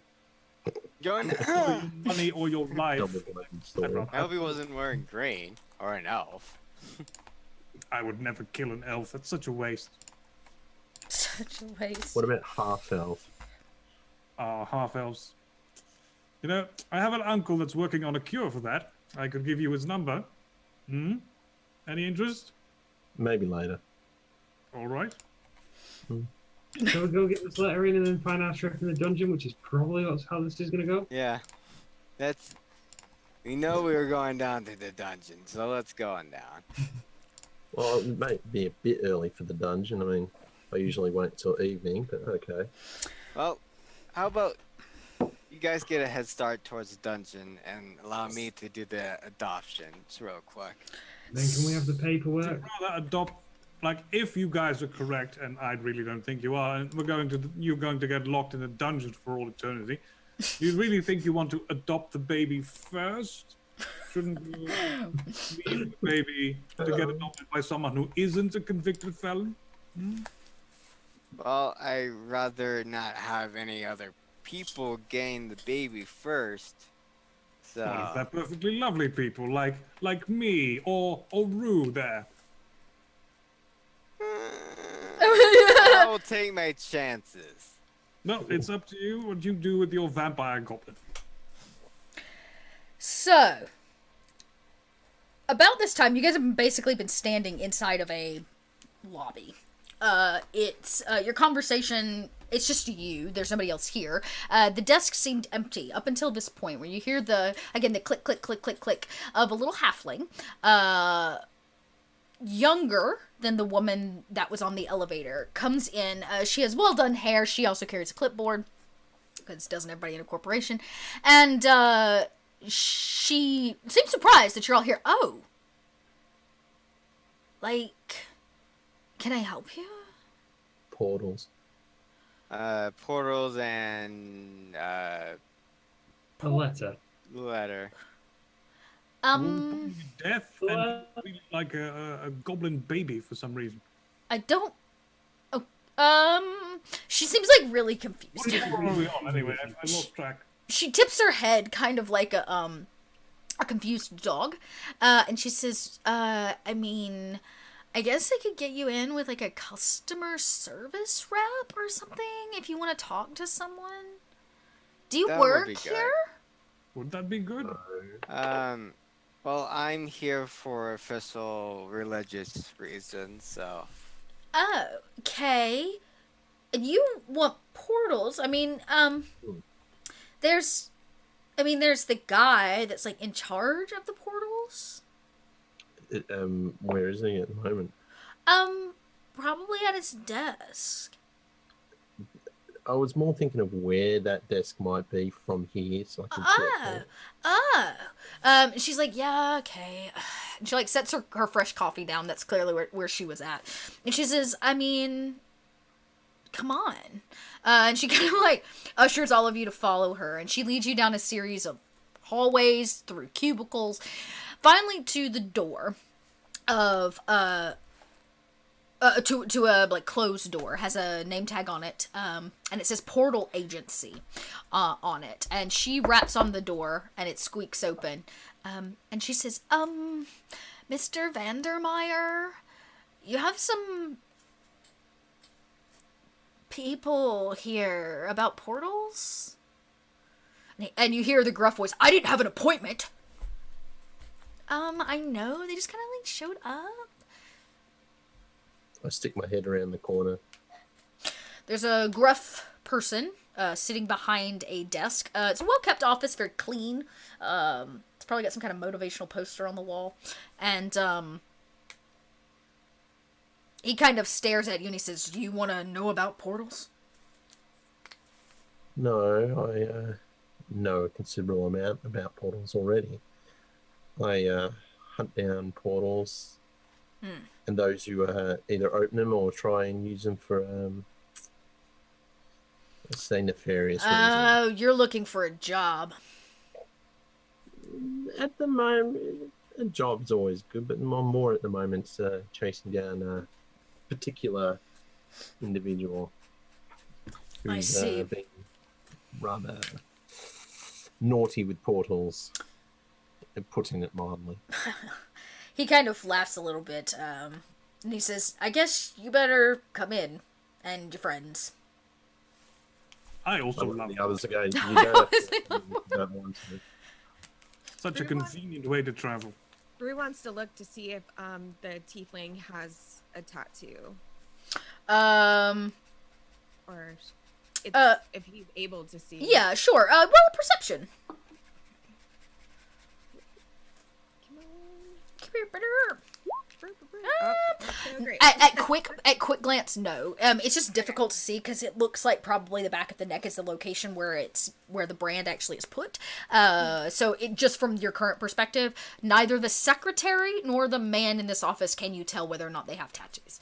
But he does usher you all in. There are not 5 chairs.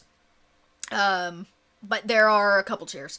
And he seems very closed off to all of you, and has a solid grump face, like never-ending grump face.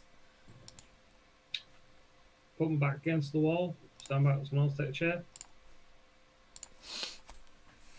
Yeah, Rue's gonna stand and probably just stand next to the door. You seem unhappy. Is there anything we can do to help you? Gotta suck some snot down. Nah. What are you doing in my office? You know, I'm not quite sure. He goes, yeah, me either. And he looks at Marley and says, you wanted to know about portals? More specifically about a certain individual who's been Okay. messing around with portals lately. Messing with portals. While I don't want to appear rude, have you actually dealt with portals personally, or are you just here to run that office? He laughs a little bit. He says, I like your pizzazz. We need more of that on my team. In fact... Maybe after this job is done. He kind of smiles. He says, to answer your question lately, I founded the branch of portals here at Mystic Enterprises. I put together an elite team of interested parties. Ones that hold great magical abilities, both in opening and closing them.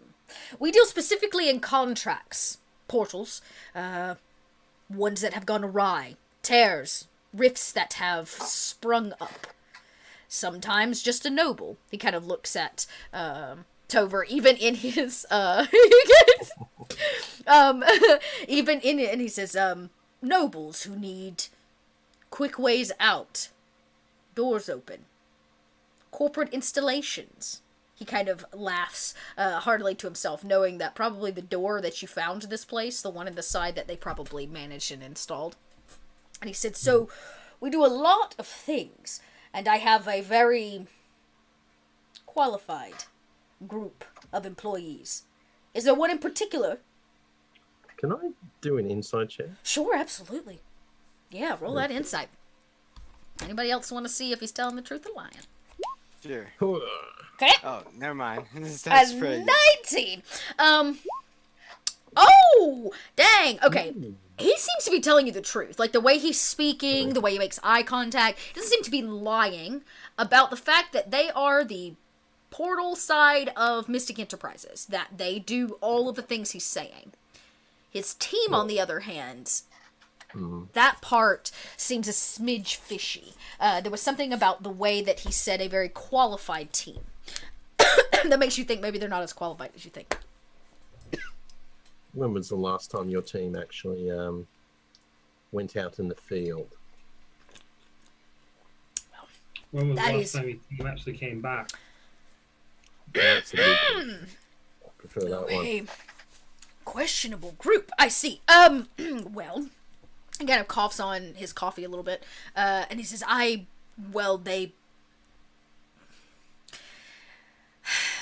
sent a man out a few weeks ago to deal with my best man, and he seems to be telling the truth on that, to deal with a problem. A portal that had sprung up unapproved. He has not returned. And as for the frequency of my men returning, well, it is a dangerous job, and they know that when they sign the contract. And we have a liability clause that says that we are not liable for what happens to them.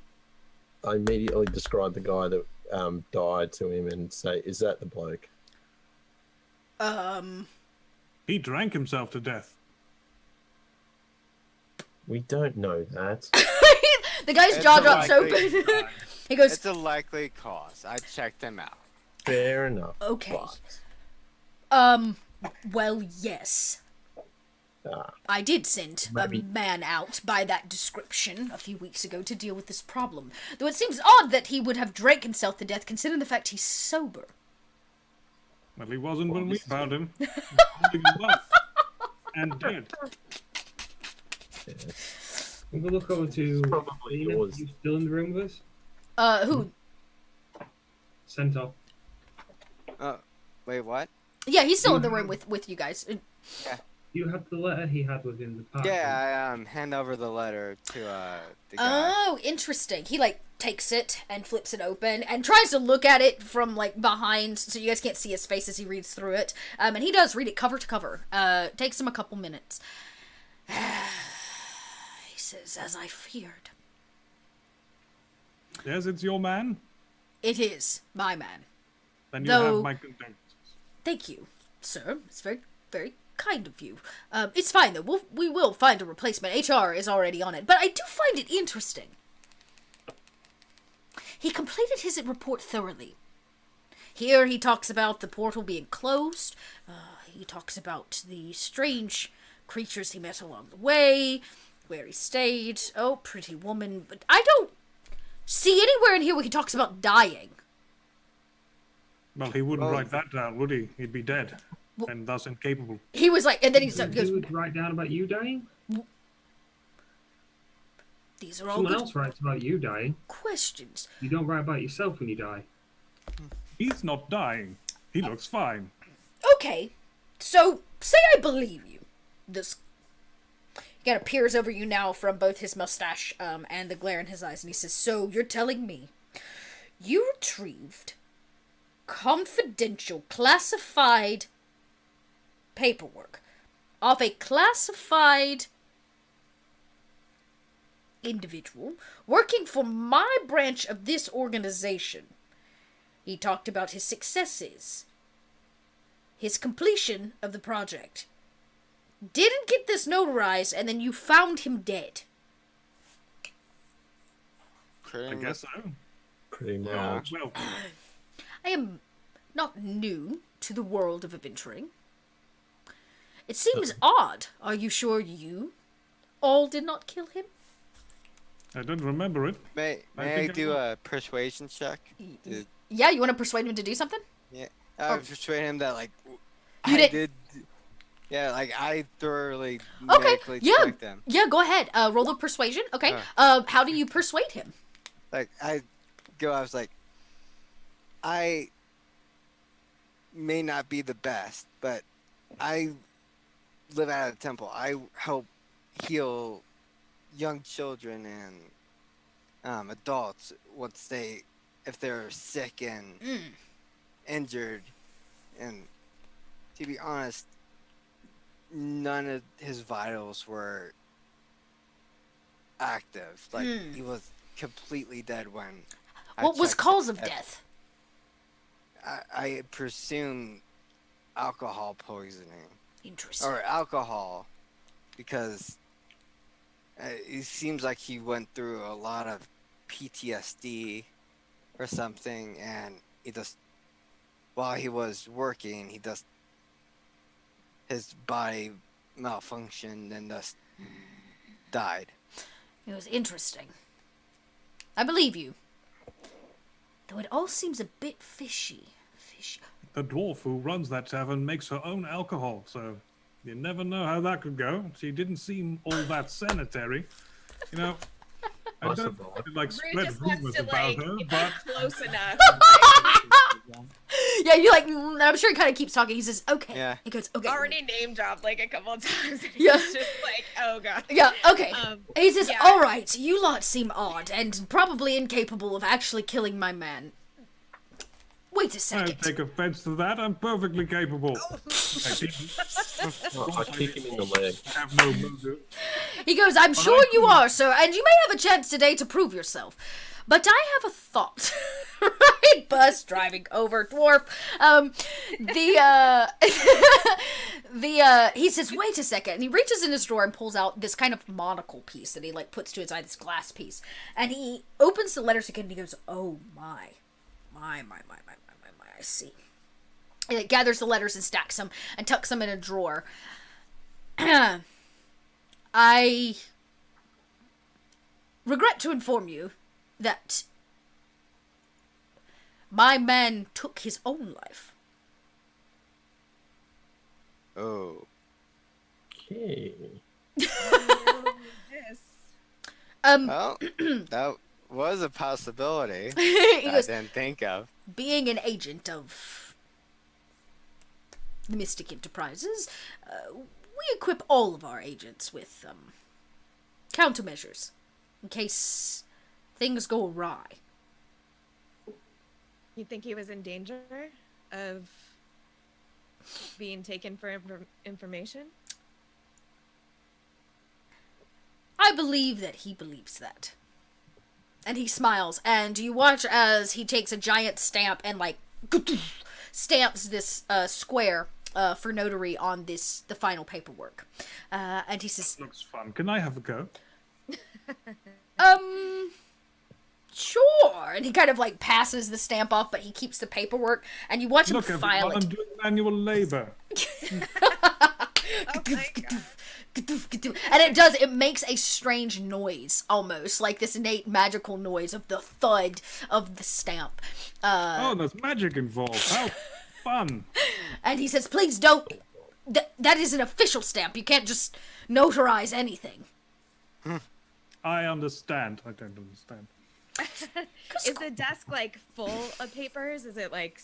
Yeah, I mean, your average kind of paperwork, it doesn't seem like he's like drowning in it, but he does take the paperwork that you all handed him that he just notarized and does file it away in a drawer off to his right. And he says, well, the official paperwork has been handled. We will look into the issue. Are there like any cameras, or since it's like super corporate, would there be anything like monitoring his? What? office, Roll or- a perception. That's a perception check. Not a camera necessarily, but you may be under watch. Anybody that can detect magic is also welcome to do so to see if there's I can anything do. here. Yeah. I'll could use definitely my do that. detect magic. Yeah, spell. one. At a 19 perception. 19 perception. She got the 19 perception. So, rooted. Root. Maybe it's your time on the road. Maybe it's your paranoia. You feel like you've been watched since you walked in this building. There have been even, and not even when you're in public places. Like, you just feel like you're constantly under watch. You don't see any cameras. You don't see any devices that blatantly tell you that somebody's got eyes on you. But the general vibe since you walked through the door is that everybody is under watch all the time. Yeah, I mean, this is probably like a totally different environment for him, but like still that that sense of knowing he's Correct. being watched. So. Yeah, exactly. That knowing sense, and at a 19, it just gets heightened. The more aware you become of it, you're not sure if it's just your paranoia, but you seem to be convincing yourself of it, and it seems to be more and more accurate. As for what were we going to get off of you? Oh, you did the detect magic. Upon you turn your detect magic on, and much like night vision goggles, everything shifts, color changes. You begin looking around the room, and everything around you seems pretty gray and dull and normal, other than the stamp. That Tover, of course, has been stamping all over the place, which has magical residue behind it. Only a couple of times. I'm sure it's fine. The monocle that he used, that's kind of like on the desk, the little eyepiece is on the desk, is extremely magical. As well in this room, as if using it, he probably saw something that the naked eye would not.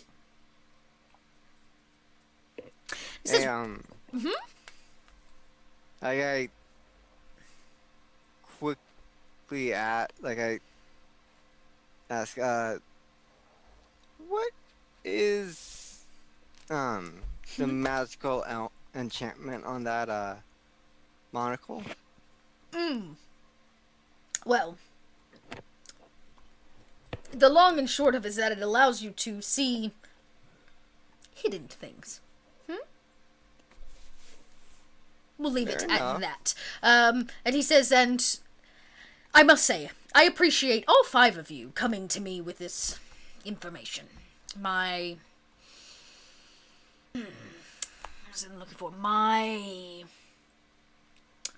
late agent has served me well. But we are now, of course, down an agent, so if any of you are interested... No? Does it As I say? said earlier, after my job. Right. Well, I do hope you enjoy your time here at Night Corp, but I must get back to my day-to-day operations. Thank you, and I appreciate that. This is, of course.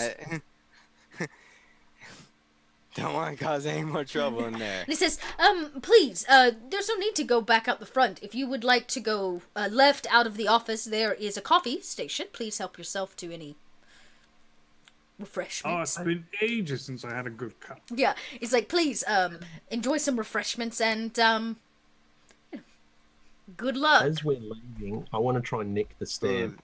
The stamp. Yeah. As we leave. Alright, that's a sleight of hand check. This is going to go terribly. The rogue is just gonna watch you. Oh, sure enough. Maybe it's because he's doing his corporate like greeting, goodbye, please exit okay. this way or something. But out of 21, yeah, you managed to like nick the stamp, not the ink that goes with, not like the ink pad that goes with it, but you do manage to get the stamp. Rue is impressed. Well, if you think. The rogue is impressed. Do any of us recognize him take it?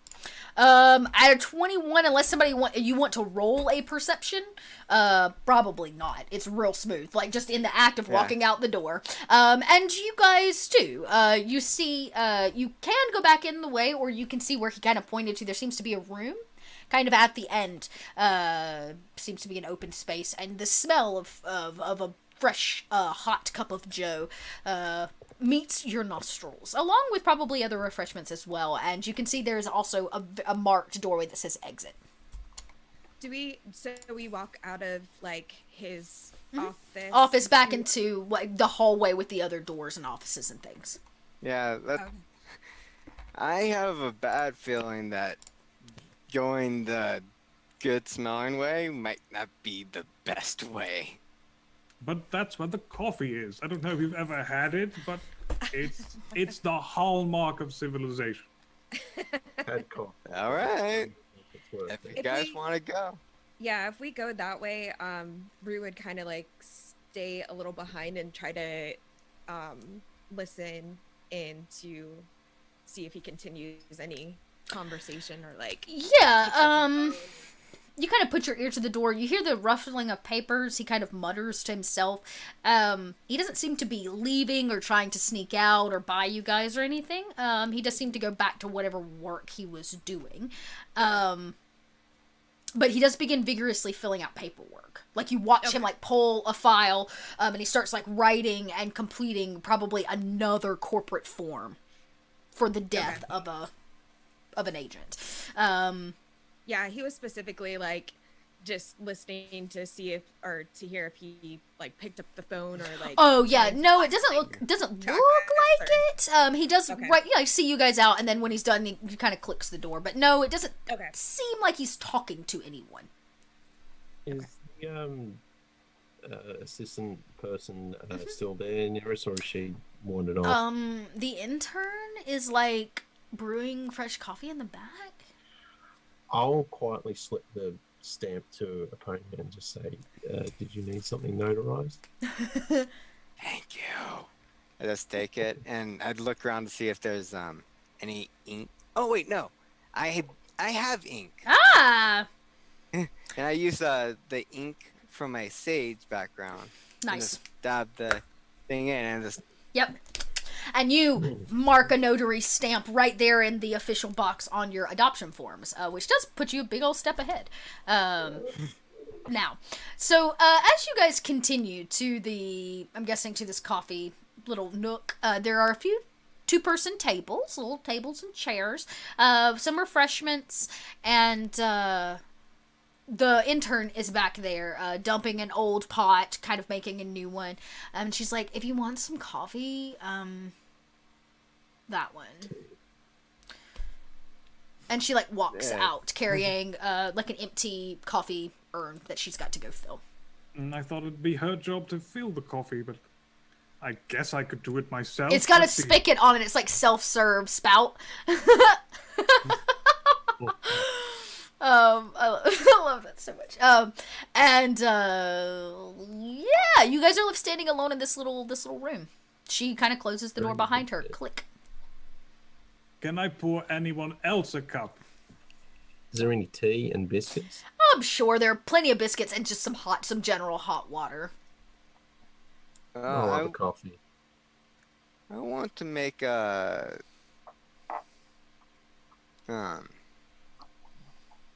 see if there's anything weird magically wise. You probably still have your detect portal up too, don't you, Draco? Detect magic. You have detect magic, and Marley had detect portal up. I don't know how long that lasts. What?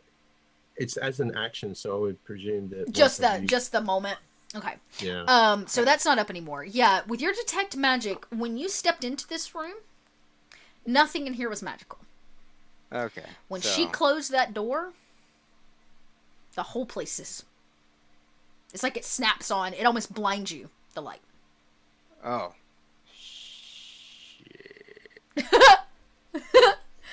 I presume you say shit out loud. Yeah, there's kind of like... You can see the hesitancy, if nothing else, probably from Apollonia. Yeah. Now you're So- upset that they don't have your favorite cookie. I feel the same way. No, it's just a lot. But it's nothing, I say. I go just grab a cookie and Yeah, you grab a cookie. You are... Tover, you're filling, like, coffee. Yeah, I'm pouring coffee for everyone. who wants some. That's great. I'm gonna Awkwardly, need you because I don't do that to very often. roll an initiative, because that coffee pot's not a coffee pot. Oh god. oh, so It's got a coffee pot. You're kind of like, anybody else want some coffee? And you pull on something, and you hear the coffee pot gurgle. And then it goes from a gurgle to a growl. And then by the time you turn around, you realize that you have grabbed the snout of a mimic.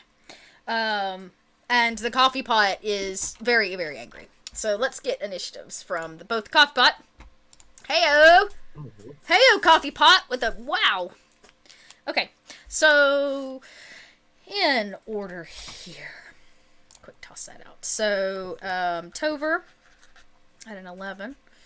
We'll call him Coffee Pot at a 17. Marley, anybody else want to roll initiative? yeah, sure. Yeah, I'll roll. That way I can at least get you in. Oh, Rock! Surprising, I know. And that puts Apollonia Nice. and Rue. Okay, so Doing well, an 18. in order, yeah, not too bad. So in order, it will be Marley first, followed by Rue, Coffee, Tover, Apollonia, and Rock. So I love that coffee's in the initiative order. yeah, coffee's in the initiative order. Welcome to Sunday Funday, everybody, where coffees and mimosas flow brilliantly, even in mimic form. And Love it. yeah, so Marley, you're first up. You probably even before Tover completely turns around, realize that the coffee urn is not a coffee urn. Oh, this is gonna be fun. Okay. Well, since I've noticed it, I'll be grabbing my short sword. But as my bonus action, though, I'll use planar warrior.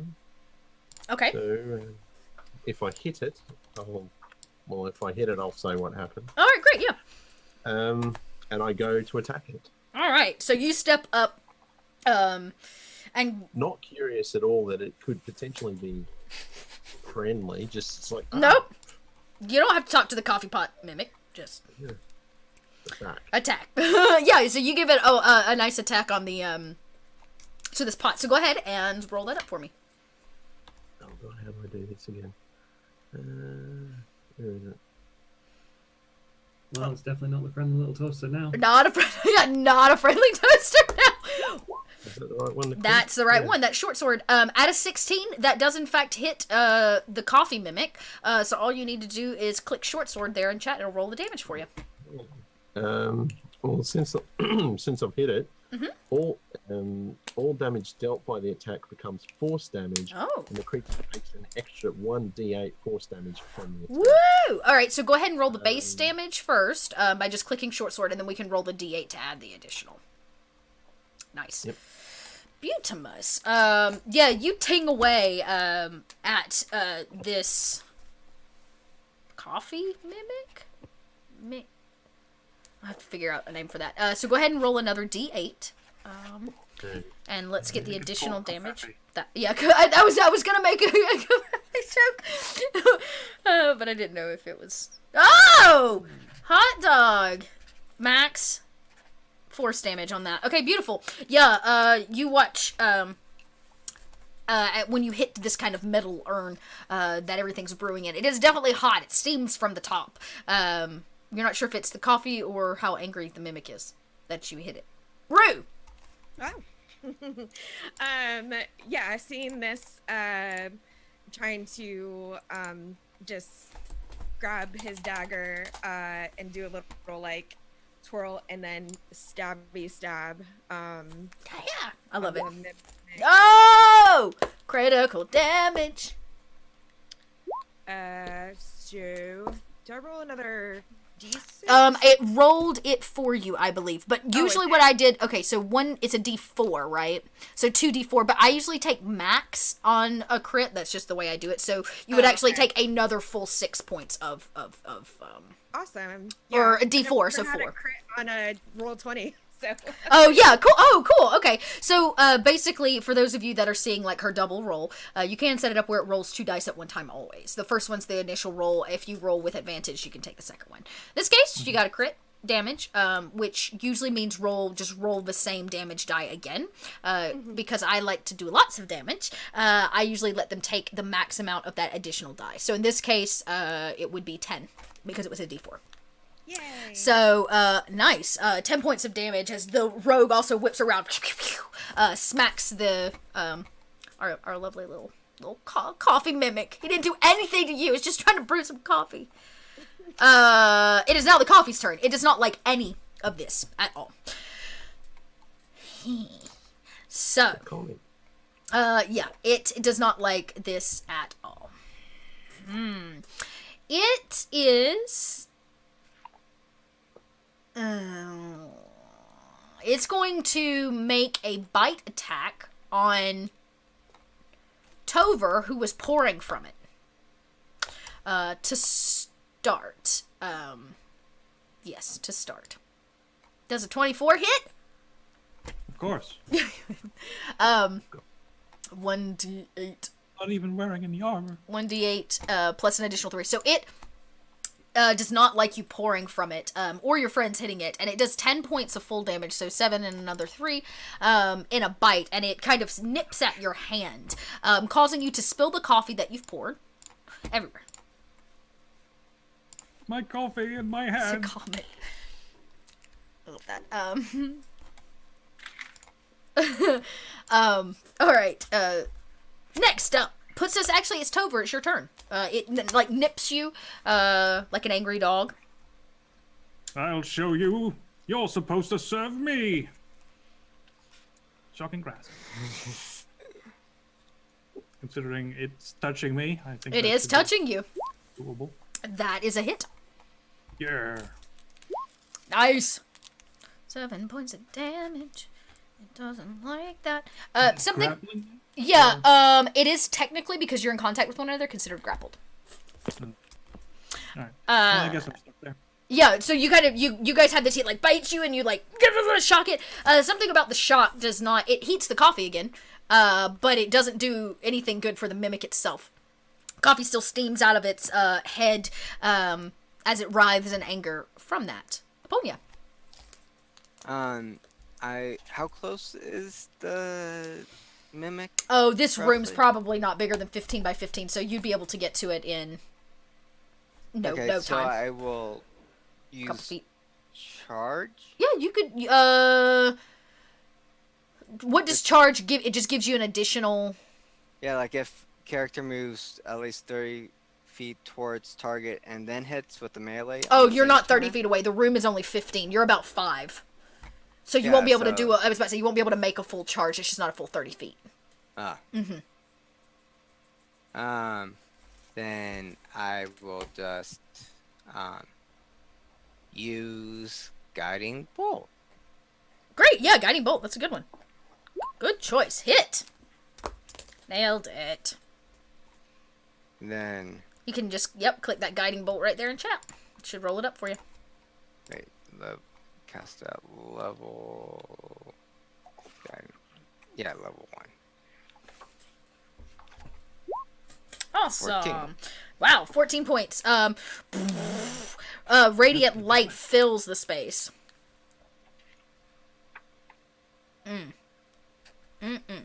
Okay. It's not looking so good, I'm gonna be honest. This is looking like a pretty piss poor pot of coffee right now. Rock, it is your turn. Last in our order. Right, I'll try and get him, slip a knife in Hot between. dog, yeah, you guys have just tag teamed the hell out of this coffee pot. That's Ooh. a hit. Wow. Don't forget your rogues who, in 5, you get the additional sneak attack. So go ahead and roll your basic dagger damage by just clicking dagger. So 3, and you're gonna get, I believe it's 2d6 additional damage for sneak attack because it's in combat with your... Ranger, not rogue. Oh, you're ranger. Yep, no, that won't happen. So you do 3 points. It's still gargles and brews coffee, which tells you it's alive, but barely. It like it's kind of huffing, with the hand still in its mouth, with Dover's hand still in its mouth. Marley, we start over. Well, I'll use Plain Out Warrior again as my bonus action because it doesn't say anything about not being able to, and I shall attack again. Great, go for it. You guys are chipping away at it. It's almost dead. That's a super duper hit. Okay. Super damage. duper. Yeah! 7 and then a 1d8. Roll that d8. Yeah, how do you kill this coffee mimic? Coffee pot. Oh, I take a swing at it and I go, I like my coffee with milk, and just Girls, I'm Not lactose intolerant. and I just go. Yeah, and you like cut it in half. When you do so, the urn like falls in two, but so does all the hot coffee. It spills everywhere. It releases Tover's hand, and you guys now stand in this what seems to just be like a guest space, with this coffee pot, now soaked biscuits and cookies. There's coffee all over the floor. You all smell like coffee. And the door that was behind you is not there anymore. And yeah, I believe. I know what happened. It burnt my hand. it did. Now I'm going to have to wait to spell cure wounds. Yeah, you bong cure wounds on your mimic coffee burn. What did you say there, Marley? Well, I was like, did you want me to leave it attached to you? I mean, I'm happy to have it removed. Of course, not the mimic, not my hand. But it hurts, and I'm not happy. This is terrible customer service from them. Terrible. I can come here and I can help out with the wound there. Come on. And Oh, no. Oh, I was gonna say he healed himself. I can okay. cure wounds. Sorry, no. And as you guys are kind of healing yourselves and trying to bypass puddles of coffee, you hear a voice come over an intercom. Very well done. Coffee in a rose. Hello? I guess I know what happened. Was that a test? I didn't sign up for any test. Very well done. And astute of you to know that, yes, it was, in fact, a test. I demand to speak to your manager, or unless you're in charge of the whole thing, then I'll talk to you. He says, you will get to speak to my manager. Will your manager have fresh biscuits? No, And actual that's coffee? the intern's That's job. not going to attack me. He says, I did not attack you. The mimic did. Well, who put the mimic here, As the voice continues to speak over this intercom, a new door almost literally appears right next to the puddle of coffee on the floor, like in the wall that was empty. Oh, This guess we better can- lead to the complaints department when I march through. He says, yes, please, fill out a review card on your way out, if you make it that far. You do not know me. Well, you know my body. I keep I'm my sorry, sword in here. I Did he just Check say if we there's know his any- body? I checked to see if there's any weirdness.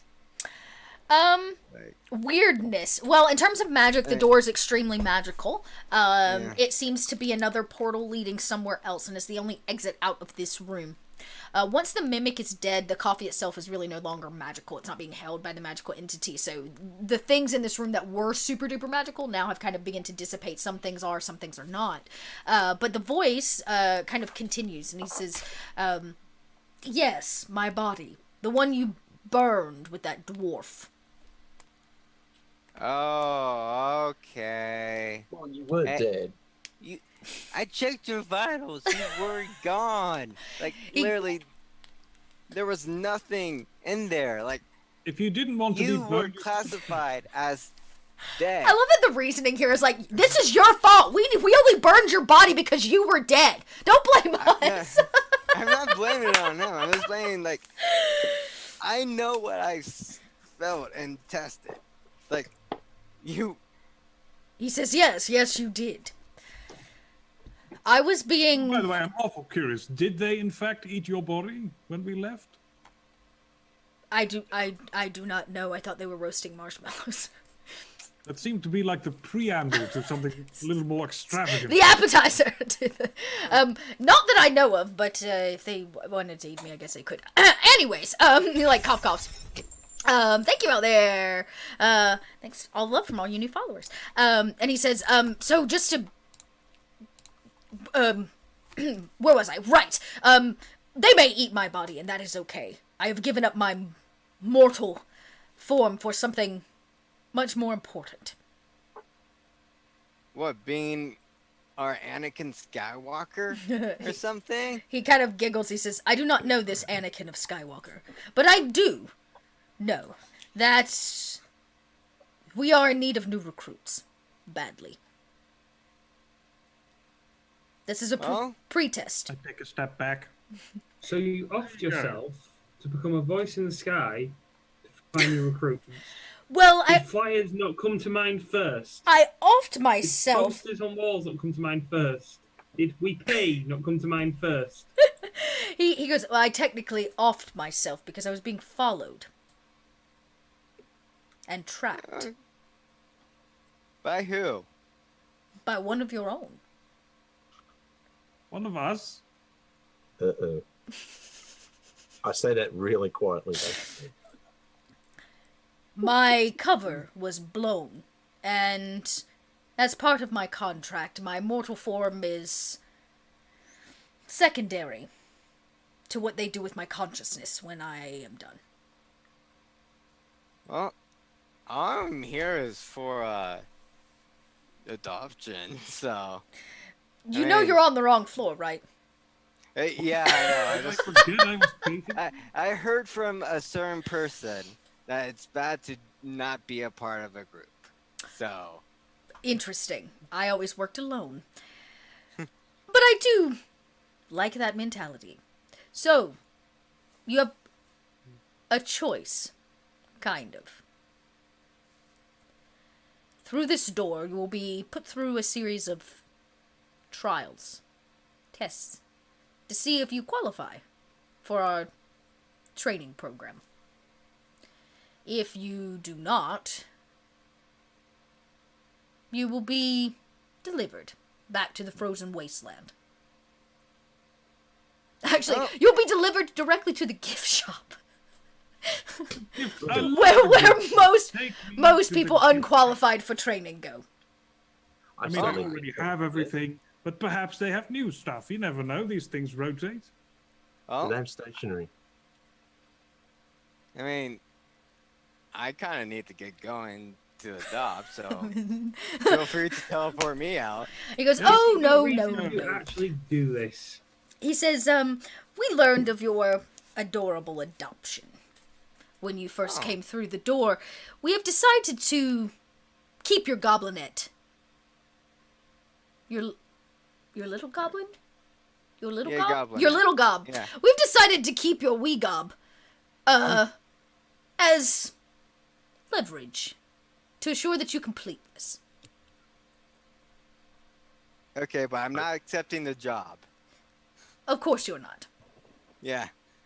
All right, let's continue. That's because you on don't know going. what the benefits are. Okay. And he says, well, please, continue. And the door kind of like swings open into a little bit of a black abyss. You can't quite see what's on the other side. Definitely different than the rest of what you've experienced here in on the corporate. I cast light. Yeah. night. It doesn't seem to be magical darkness. So the good news is it does light up. You just seem to be in kind of an empty room, if that makes sense.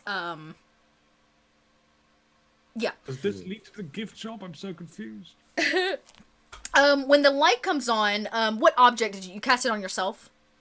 Yeah. Yeah. When you light up, do you step through? Yeah. When Aponia steps into the dark space, it does light up. You can tell that it's a relatively hollow space because it doesn't feel like the light doesn't bounce off a wall. So even in the radius, in this 10-foot radius, the room is larger than that. Seems to be some kind of table possibly in this space and a lot of chairs, though you're unable to exactly make out what's going on. What kind of doohickery is this? I yell up, see if anyone responds.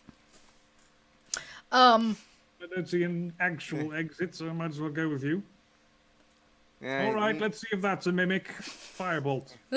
You cast Firebolt into the room. No mimic. It cracks against a wooden table. And in the sound of the crack, the lights pop on in this space, vibrant and harsh, fluorescent in nature. And the three of you still standing in the break room, I guess you could say, look in. Seems to be some kind of large convening space. There's a table that seats about 20 in the middle, rectangular in nature. There is a person... doesn't make eye contact, seems to be of importance, carries themselves very, very well. Sits at the end of the table, clipboard in hand. I, Oh, yeah. sort of... Go ahead and roll the perception. What were you saying there, Aponia? Oh, I was... We'll wait until afterwards. No, a nat 20. There are other people in this room. They're harder to see because they are kind of transparent and ghostly in nature. They sit around the table in, seats. Can I immediately use primal awareness to sense whether any aberrations, celestials, dragons, elementals, fae, fiends, or undead are present within... The room's full of undead. They all seem to be ghostly of some kind. Yeah, they're definitely undead. The man sitting at the head of the table is not, but everybody else is. There are 5 seats open on the opposite end of the table. Well, since I am literally half horse, I move the seat over. Yeah. At the end table, move it over to the side. The side, yeah, so that you can properly sit at the table. Yeah, I didn't even think about that. You can't sit in a chair. I'll take the chair. Very gingerly move into the room. All right. Yeah. Do you want to do it with stealth, or do you want to actually just kind of lightly tread? You're the naughty school kid that's just come in late. Yep. You kind of hug the wall a little bit. That's what am I missing? What about Tover? You came in the room. Did you sit as well? Well, I came in the room shooting a firebolt, and then I saw a person with a clipboard, right? Correct. I don't think I noticed the ghost, so I was like, a person. Are you taking complaints? Because I've got a lot of them by now. This person says, I am not here for your complaints. I am here to lead our meeting. Please sit, you are late. Oh, all right. Sit down. Rue, what are you up to? Yeah, he's gonna come in and he's gonna do what is it, where you turn the chair around in, what is it, the Riker? Yeah. Star Trek? Yeah, so he's gonna turn it around and sit on the chair. You two spin it around, matching, Marley. And, as you take the seat, Rock, do you sit or are you gonna stand? I'll stand just kind of in the back. I'll move over slowly, but yeah. As it starts moving. The head figure kind of begins to speak. The quarterly reports are all in front of you. And as he says this, they kind of appear. They're full of strange charts and graphs and language and verbiage and corporate jargon. And he says, each of you will find your individual performance reports at the end. He continues to speak. I'm gonna need everybody to make a will. I'm sorry, not a will save. A saving throw. Will is so 3.5. See, I told you I would do that. You need to make I'm gonna make this intelligence, and then yes. Intelligent? An intelligence saving throw. That's what this is. All of us, or just All of you, everybody that's in the room has to make one. All right. That's not great. My We're goodness. not that smart. We all know what our dump stat was. Okay. Last one. Eh? One of us gonna. I was about to say who. Intelligence saving throw from Aponia. Oh no, you got yours. Who am I missing? Rock. Is this to be? It's to save against being charmed or something? Or... Kind of. Beautiful. I don't know why, but the man's voice does not pierce your ear in the same way. He talks about these charts and graphs and the numbers and these kinds of things, and all of you begin to get this like everybody but Rock start to get this ringing in your ear. It makes like your eye twitch. It feels like a deep pain, like a headache coming from deep in your skull. And the more he talks, the worse it gets. Everybody that failed is going to take a smidge of damage. It's kind of like psychic damage, basically. Wait, Like me in a real life meeting. Exactly! Just like being in a real life meeting. So 2d8. You each take 9 points of damage. As you start to like feel your brain literally oozing out of your ear. Some of your nose begin to bleed. And you can't quite manage to get your like bearings through him talking. He whacks a chart with more things on it, reads through a transcript, talks about what you all did right, what you did wrong, and in this kind of conversation, you're all extremely disoriented, except for Rock. Rock, you see this begin to happen, and everybody on your team begins to kind of bleed from their ears. They seem to be like blinking and trying to make heads or tails of what's happening. Who rolled for the perception? Oh, that was not you. Okay. Marley, you're a little... Yeah, you're too distracted at the moment to be able to notice with the ghosts. Rock, you ignore all of this. Like I said, I don't know if it's because you're hard of hearing, or you don't understand him. Who knows? But it doesn't seem to affect you. What? What?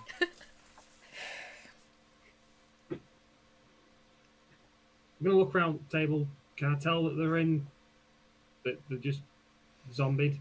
Basically, the zombies around, they're not technically zombies around the table, they are poltergeists, they're ghosts, like true ghosts. I meant the players. Oh, the players. Oh, yeah, you can tell that something's wrong. I mean, they're bleeding from their ears at this point. Their noses start to kind of drip. It seems that they're having some kind of psychological brain damage done to them. Quick question. Does I know this is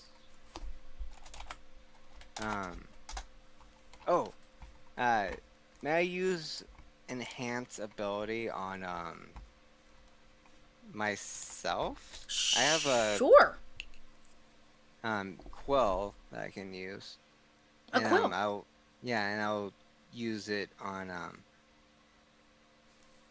Fox Cunning to have advantage on my next intelligence check. Nice. Okay, yeah, smart. So as you begin to kind of peer around, you can see, Rock, what's happening to your crew. This is going to be an initiative roll, so we're going to go into another little combat here. All of you that failed, basically, he's going to get an active turn. Rock's going to get one. The guy talking's going to get one, and then we'll start the actual initiative order. So go ahead and roll another up another initiative. About you wanted to send the results. Let's see. Boop. Okay, well, they didn't do so hot. That's cool. Yeah, so it doesn't even. They didn't do so good, but that's okay. They're still gonna get to go first, because, like I said, you're almost incapacitated based on just trying to not bleed out. So just in that correct order. Nick. Beep beep beep. Tover. Right. Would I think got the highest initiative there. So Tover, and then it would be Rock. But I'm stunned for a turn right now. You are. I'm gonna go ahead and just set an initiative order so that we can pick up right afterwards. and then Rue, and then who's got the higher dex? Looks like Paladin. Paladin has the highest. Then Raksha. Okay, and then it would be Kristen, me, and Draco. all right. And the ghost. Okay, and then the ghost, because poor ghost. All right, so we're going to go ahead, basically, as a free action, let Rock take a free action, then we'll actually go into the initiative order. So, Rock, what do? You see this going on. Nobody's attacked necessarily anybody yet, but your friends are literally bleeding from their ears. Oops, I'm so sorry. I did not mean to click that. I got a little click happy and roll 20. I'm just going to stand up, unsling the bow. Uh-huh. Performance results. Yep. And you pull back, and you're going to fire at the guy that's, like, talking. Yeah. Cool. Nice. Smart. You lob an arrow at him. Go ahead and make that attack roll. Hey, a 15 hits! That's what you needed. You met it.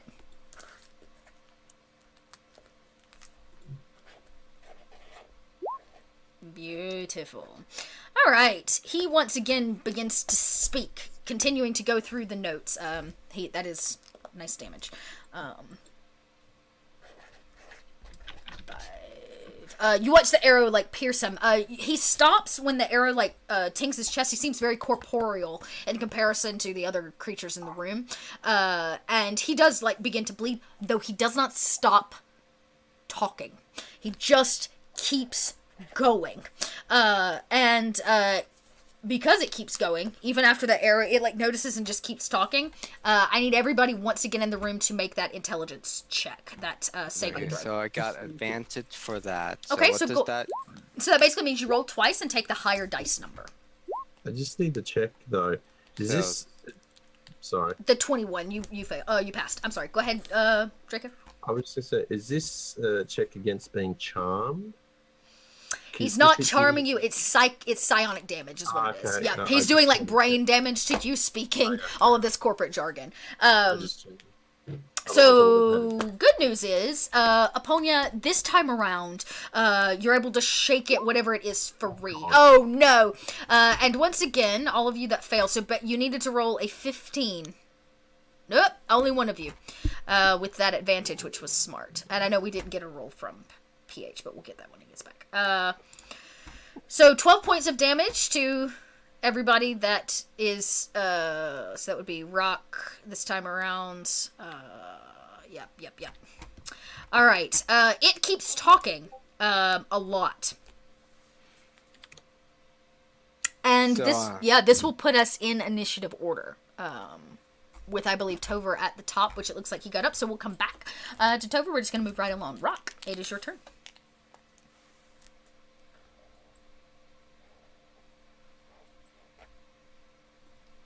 Who? Yours. Rock's Me? turn. Mm-hmm. The Rock's turn. Right. I'll fire off another arrow at him. Good. Yep. Gotta hit that 15. Nope. Nope. That one swooshes right past him. Maybe it's because this time around you're dealing with the voice in your ear. Rue. He's going to attempt. He's probably like bleeding. Uh-huh. He's- Yep. He is like at 10 hit points right now. And try to reach back and shoot his short bow. Ugh. Nope. Also, swishes past. It tings into the board behind him with all of the charts and graphs that he's pointing out on the wall. Painfully boring. Yeah, yes, yeah, and he keeps talking in this mundane, next quarter's reports must raise 3%, which puts us at Marley. Actually, Tover's back with us. Tover, it is your turn. We kind of skipped you in initiative order just to That's get fine. I had to pee. That's all right, I understand. We've been here for hours. We have.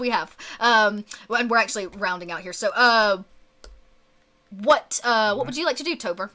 I'll shoot him with a magic missile. Magic missile! 5 force damage. It hits him. which is good. And Easy peasy. easy peasy, easy peasy. I don't like hearing about numbers. Yeah. Awesome. Now it's Marley's turn. Okay. Sound and video keeps dropping. What have I got here? Short sword. Okay. My usual plain old warrior, bonus attack, and I'm gonna try and smack him. Yes, smack. Oh god. That does not hit. You guys are trying so hard to take this guy down. Something about his corporate jargon is just more than all of you can handle. God. Sounds like my last job. Right.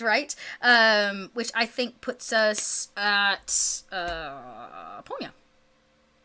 Okay, I'll try to do guiding. Bolt. Oh, nope. Pew pew. Things are flying around. He's talking. All the ghosts, really the only person that can see them, I think, is Marley. They stand at the end. When you guys kind of start tossing things. The guy that's been talking, that's taken the damage, he's got an arrow sticking from his chest, a burn mark from the magic missile. He picks his clipboard up and he says, and that concludes our meeting. Any points of interest for next week? All the ghosts look around. No? Wonderful. And they depart. And he begins, he doesn't even fight you, it's his turn. He begins stacking his things, and there's a door that appears at the end of the room, and he simply clicks and walks out. The intercom comes in again, and is laughing. Well, it is good. I hope you are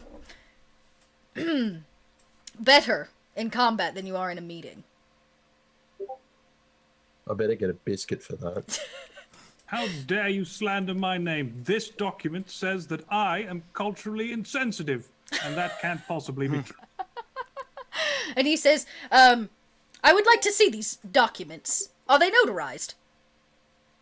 I don't know. I don't know. Yeah, the voice pauses for a second and goes, interesting.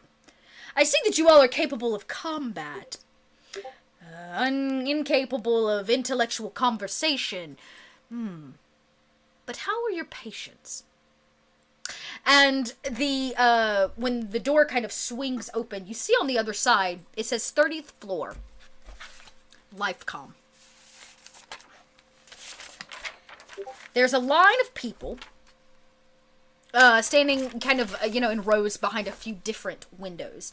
And there seems to be a kind of robust woman who stands on the other side, a big smile. And she says, welcome to Lifecom. Here, we make lives of all people better. My life couldn't possibly be getting any better. Then, Have you met me? About to get a lot worse. She says, oh, sir, why would you say such things? Here at Lifecom, our entire existence is about giving better lives to everyone. Alright. Obviously, as Rue is bleeding. You're probably still dripping. You guys smell like coffee. He's, Let me trying just to clean wipe all it that off. up. Prestidigitation. Now you don't smell like coffee. Or there's no blood. She says, my. That's the bit. So what brings all of you to Lifecom, where lives are made better? We've got a lot of complaints. Is there somewhere we can file those here? Oh, no, not here at Lifecom. We only deal in lives at Lifecom. If you would like to put in a complaint, you will need to speak directly with customer service. And where would those be? Customer service is located on the 2nd floor of our building. Appropriate channels will need to be taken dependent upon your complaint. Do you do healing by any chance? She says, of course we do. We are, in fact, Lifecom. And she reaches out and boops you right on the nose. And when she does, you heal, well, let's find out. 21. Not that much, no. You heal 9 points. And she says, isn't that better? Now, what Not else can I really. help you with? Those? I Oh, like I need a boop. Oh, would you like a boop? And she boops you too, just like a child, and Rue will get some D10 healing. Oh, you only get 2 though. Very much for that boop. Anybody else need to be booped today? It's a small boop. Just yeah, it was a little boop. Little boop. She says, well, are you going to stand in my doorway, or would you like to come in and partake in our services? Services, please. Yes, of course. And what brings you here? Well, we need to finish some documents, and I think we forgot some. So see. we were curious if you can hand us all the possible forms that you could. Well, we have a lot of forms, and she as you kind of enter, she gestures to a wall that have all these slots in them and lots of labels on them. There's got to be 100 of them, and each one is a form for something. Adoption form, complaint form, child return form. The list goes on and on and on. Healing form, death form, last will and testament. Like, you just have to go like slot. And she says, so what kind of form are you looking for? Adoption. I see. Have you already completed your initial adoption papers with the notary? Yeah. She says, wonderful! And she kind of takes them from you. Oh, I see. You are already in process to adopt a little goblin. My. It's also Yeah. a vampire. My! She says, I see. Let me see what I can't do to get these processed for you. You are going to have to stand in line. Okay. She says, Now let feel me free. help you out. She says, I feel don't free do to. lines. I'm a noble. I walk the front. Excuse me, noble, coming through. Make a, I guess this is technically not a deception, but it's a persuasion. I have a feature for this. Okay. I can't wait to hear what that is. That's what you get when you're a noble. I forget what it's called. Position of privilege. Position of privilege. Yeah, thanks to your noble birth, people are inclined to think best of you. You're welcome in high society, and people assume you have the right to be wherever you are, and that's this. Beautiful. Sure enough, Every effort to- yeah, you shimmy down. People make way for you. You get to the front. The same woman that greeted you at the door is now behind the desk, and she smiles. My, how can I help you? Hi, my friend here has that thing we talked about with the vampire goblin. Oh yes, the adoption papers. Yes, please. Can I? And she kind of flips through and she says, I see we're missing a few forms. You're gonna need to complete this one. She hands over a form, and this one. Oh, and this one. You're gonna need to go all the way downstairs, make a payment, and come back with the receipt. Not good luck. And she kind of looks around and goes, any other questions? Oh, and goblin pickup is out back. Okay. Careful though, if you misfill those out, you may end up with, somebody else's child. Okay, how fast can I... Is there like A way to quick fill it out? Yeah. Quick fill everything out? Yeah. Let's do this. This would be this is still an intelligence roll. Okay. Yeah, so we'll take it as an intelligence roll. I don't know if the boost you gave yourself carries over or not, but... So, you can make a general... Oh, yeah, 18. perfect. Yeah, you're like, holy crap. And you, scribble through them, realizing a lot of this is, repeat. You check all the boxes, you get done. She goes, oh, wonderful. Right this way. And she pulls a lever on a wall, and a door opens up off to the side. And everything around you kind of dissipates. And the same voice greets you again. Well. You made it through the form portion of your test. Was this a test? We didn't do anything. He goes, oh, yes, you did. You cut the line.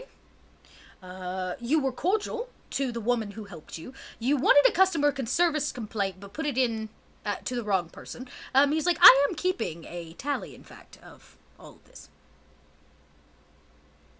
Okay. You're like, all right, then. And on the other side, you hear the noises and voices of children. Ah, that'll be where we pick up your little monster. Yeah. That's on our monster. Second of all, it's the little guy's own good, and third of all, shut up. Yeah. As you I guys... just helped you cut the line. As you... Why? I appreciate it, but As you I feel like it's gonna collectively get worse. cut through the door, you guys kind of dwindle through. The sound of children continue, but you realize that it's actually a recording. It is not at all like children in front of your face, because when you walk in, what you see here at LifeCom is a payment desk. There's a desk that says payment. And then on the back wall, you see children. What's the word I'm looking for? Sitting on shelves. Life-size children. On shelves as far as you can see, like all the way up. Of all races, classes, denominations. They're labeled. They have a little ticket on them. And there is, once again, the same plump, annoying woman that's like, my, how can I help you today? Is it safe for all these children to be up so high? Of course it is. They haven't been activated yet. If I was a different character, I would nudge one with mage hand to see if Just like a cat, as if it would like boop off. She says yes. Do you have all your approved paperwork, and have you made final payment? We were just about to do final payment. I heard that it was down here. You are correct, sir. Please insert your coins here. And she points to a slot on the wall that seems to take coins of all sizes.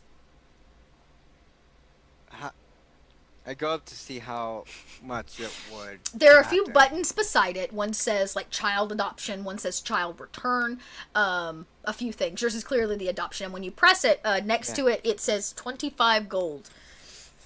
Okay, so I go up to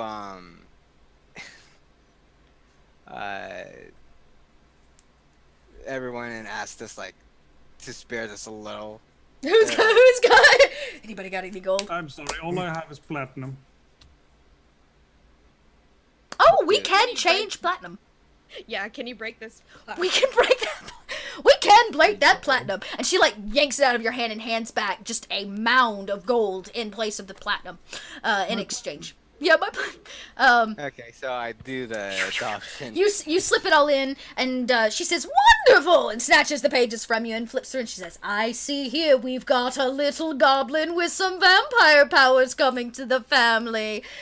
She turns around, beep boops some things on a console. A giant crane arm comes out of the sky. It runs the ream of strange children and finally lands on your goblin. Ooh, high tech. Yep, super high tech. This claw looks to be a repurposed claw, actually made from that of maybe a large bird of prey or a dragon. You're not 100% sure. It's like been repurposed. And it nips the goblin, the baby goblin, off the wall, brings it down, sets it on the back counter. She reaches over and grabs a few liquid vials and begins like sprinkling them on the baby. And it comes to life. And it begins. Was it a toddler? Did you want a baby? How little are we talking? How baby goblin?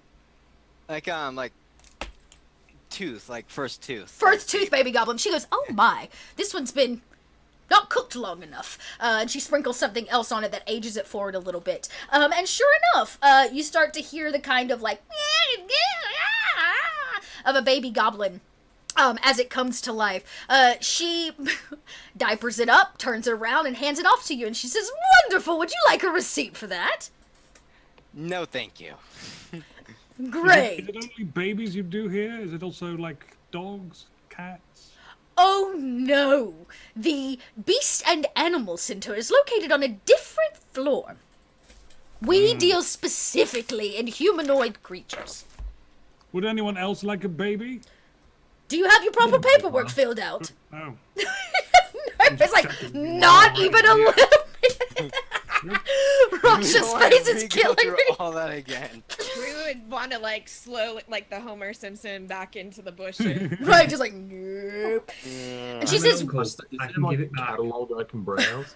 and she says, well, Oh, if this this- is all for you today, I do encourage you, please stop through our gift shop on your way out. Hooray, the gift shop. Are we done? And she pulls a lever again. The same door changes over to a new location. All of these portals probably make you a smidge nervous, Marley. And she says, "Oh, don't forget before you leave, you can sign up to be a knight." As her voice kind of fades in the background. And you guys manage to make your way to the gift shop. It's significantly more empty than the last time you were here. the people that were wandering about, bumping into one another, elbow to elbow, kids crying. The only sound you hear is the gurgling gob babe that sits on the Gus, hip. Gus. Yeah, the Gus the gob babe that sits on Eponia's hip.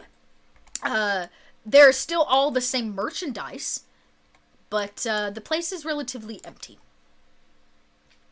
All right, so I quickly buy like a girdle or whatever to put Gus on. Yeah, like a Yes. sling. Yeah, It's sling. it's branded. It says Night Corp on it. It doesn't matter. It's just diapers and a Night Corp. Night Corp baby diapers. Yeah, you can buy all the things. And the voice over your the overhead voice, the loudspeaker comes on and again it says, "I see that you found your way through the paperwork." yes, with no help from you. Of course not. Trust me, Night Corp will never help you. Isn't that their whole reason for being, that you hire them to help you? He kind of laughs and he says, "People may hire Night Corp for help, but your job working for Night Corp is to serve Night Corp." Well, if I ever get bored of worshiping my deity, maybe I'll come here. And Earned the right not to work by being born a noble. we are a right to work kingdom. And and he simply says, "Well, if you would like to exit, please fill out this form and take it to the 40th floor for completion." I had to So fill this it seems out. like a trap. Isn't there just like a front door we can walk out of? He says, "I'm sorry, nothing is ever that easy." I just and- finished it. And these forms like pew pew pew pew pew spilled out at your feet, and it says exit form at the top, which requires like your medical history and a bunch of other stuff. And there's a laughter over the intercom as you hear it boop out. And that is where we will leave you, having to wait in line to exit Night Corp. I never want to come to this place again. Right? That's how I always go, like, never, never, never again. You guys didn't even make it to the driving DDS section. You didn't make it to, Man. so many sections that there's I like I want to explore all those things, but never come back here. but never come back. Wait, you said DMV? Yeah, there's like a DMV section, and like a where you can, get You your don't think they let licenses to anyone drive drive things. around? I'm a whore. My character's a centaur. How Are you driving yourself illegally, sir? Did you get your license? It's like you. Oh, I love it. It's so frustrating. Corporate. Awesome. Well, that was the first of 2 games that we're gonna go through today. Yay! Just a silly little Sunday fun day. I hope you guys laughed. I hope you smiled. I hope you feel more awake than you I did when you enjoyed it. first got here. I know it's like, actually, I'm sure Draco's like, no, I don't feel more awake. It's like 4 Not a.m. really, here. no. More awake now. But I am go. so appreciative for all of you coming to roll dice on this silly little endeavor. So what I'd love to do is go around. You guys introduce yourself again. Tell people where they can find you, whether that's online or, if you don't do the Twitters or the social medias, even if it's just in my Discord. Let us know, and let us know some other things that you might be working on, or maybe on a podcast, you do other streams. So tell us all about yourself. So we're gonna start, let's go backwards to the way I started. Draco, you're up first. Oh, someone else can go first. Yeah. All right, Raksha, tell us a little bit about yourself and what you're busy doing. Well, at the moment I'm running Vampire 5th Dead for a large group. Oh. Next game afterwards being planned is I'm going to start going back through the first edition Shadowrun games, Nice. running them in 5th Dead and basically doing the history lessons. Cool. From that, I'm not sure. I'll see what happens. I've got a couple more invites to do other things, other places. You may see me around. I'm in chat. Ooh. I was about to say, is there a way that you're welcome? You guys are also welcome to drop links directly here in chat if you'd like to link everybody to your stuff. So yeah, make sure that you link yourself so people can find you. Hey, thank you out there for that follow. Cool. Moving right along. You ready now, Draco? I'm gonna come back to you. I'll go last. Okay, you want to go last? All right, Paladin. Paladin Hulk, tell us who you are and where we can find you. Hi, everybody. I'm Paladin Hulk. I'm a Twitch moderator for Random Tuesday and Geekspace TV, as well as Chelsea. And that's where you find me. In the chat for RPG shows everywhere, big and small, as long as they're awesome, like this one, because this one was pretty cool. I had a lot of fun. I'm not really, like, doing anything. Except cheering for people. Hey, you know what though? When you're the noble in the group, sometimes cheer is all you need. And you also got him to the front of the line because literally I was going to leave you guys standing in line. So I saw that coming and I was like, I got this. I will dupe Dot. I love that. I love nobles. They're amazing. So much fun. Isn't this character awful, everybody? Like, don't you just Awfully good? Yeah, awfully good. Yeah. I love that. Awesome. Yeah. And like I said, Paladin, you're welcome to drop any links that you would like in chat. A Man Doctor, I'm so glad you got to play with me again. Yeah, I love playing with you. And I honestly want to play more with you. Well, I'm working on it. We're 2 Sunday fun days. Get more Sundays going. I can feel it. Yeah. And I actually might send you a message later. Cool. You can find me everywhere under Amen Doctor. I don't want to do the hassle of putting it down. I'm going to do a 5 a.m. Eastern Central Time, EST, on the Encounter Roleplay channel tomorrow, and I do a weekly Tuesday session with SS Adventures doing Pokemon Nice. Tabletop United, which is a fun campaign you guys should watch. Like 2 weeks ago, I almost got killed by Arceus, the legendary god Pokemon. Uh-huh. So, No big deal. No big One day deal. you're fighting Pidgeys and then Arceus showed up. Actually, I got my ass whooped by a lot of Pidgeys. So Hey, See? don't underestimate the Pidge. yeah, no. Awesome. And next up, we have the IT Pirate Now, which I'm sure is like the way to find her, but not to find her. Because you said you have like a new handle or something, right? Yeah, fairly new. But yeah, you can find me at that handle below my face. Yeah, I drop into a whole bunch of streams. Fridays, I play on Pro Starters channel in their Birthright campaign. I'm a tiefling goth wizard, so we dish out the sass, and it's a lot of fun.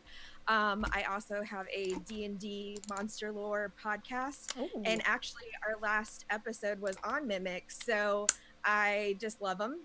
We're doing like classic monsters right now, and get to hang out with my gaming friends and talk about monsters. So that is Roll for Lore. You can also find that on Twitter under that, and very involved in ATL D&D. So if you're in the Atlanta area, we have a Ladies Week in March. It's at the end of March. Just female-led games, and we welcome all kinds of players and those who identify as female or non-binary, just like a welcoming environment to learn about the game or play the game. So yeah, check that out on the website, or I'm sure I'll be posting some updates about it. But cool. Yeah, we have a great community here, and I'll be running a game at Reformation Brewery. So yeah, all the ATL games, and that's March 4th. So very yeah, cool. Well, actually, you know what's funny? You and I may be talking more possibly soon. All those the ATL D&D people. You guys reached out to Dad's Garage, and I'm the new marketing director. So I am literally maybe working with you outside of this digital realm. It's a lovely family. Yeah. They actually posted on their Twitter account. I know Bradley, who is pretty much in charge of it. But yeah, I was like, we should all go because we have D&D improvised, and it just clashing. It's just like, why wouldn't you, right? Yeah, awesome. Right. It's super awesome. Great. Well, definitely go follow her because, like I said, you may hear more crossover between us. And last but certainly not least, Draco. Well, Draco at Draco, so that's about the only thing I'm on at the moment is Twitter. Though Discord. And Discord, that is true. Which you will, if you're on the various servers I'm part of, will notice that I talk rather a lot about dancing. So yes. I love to dance. Dancing, Latin, boring, Argentine tango, the lot. Though hopefully in 2, maybe 3 months' time, depending on work, I will be running my first game ever, specifically in the Witcher universe, using the official rule set that was.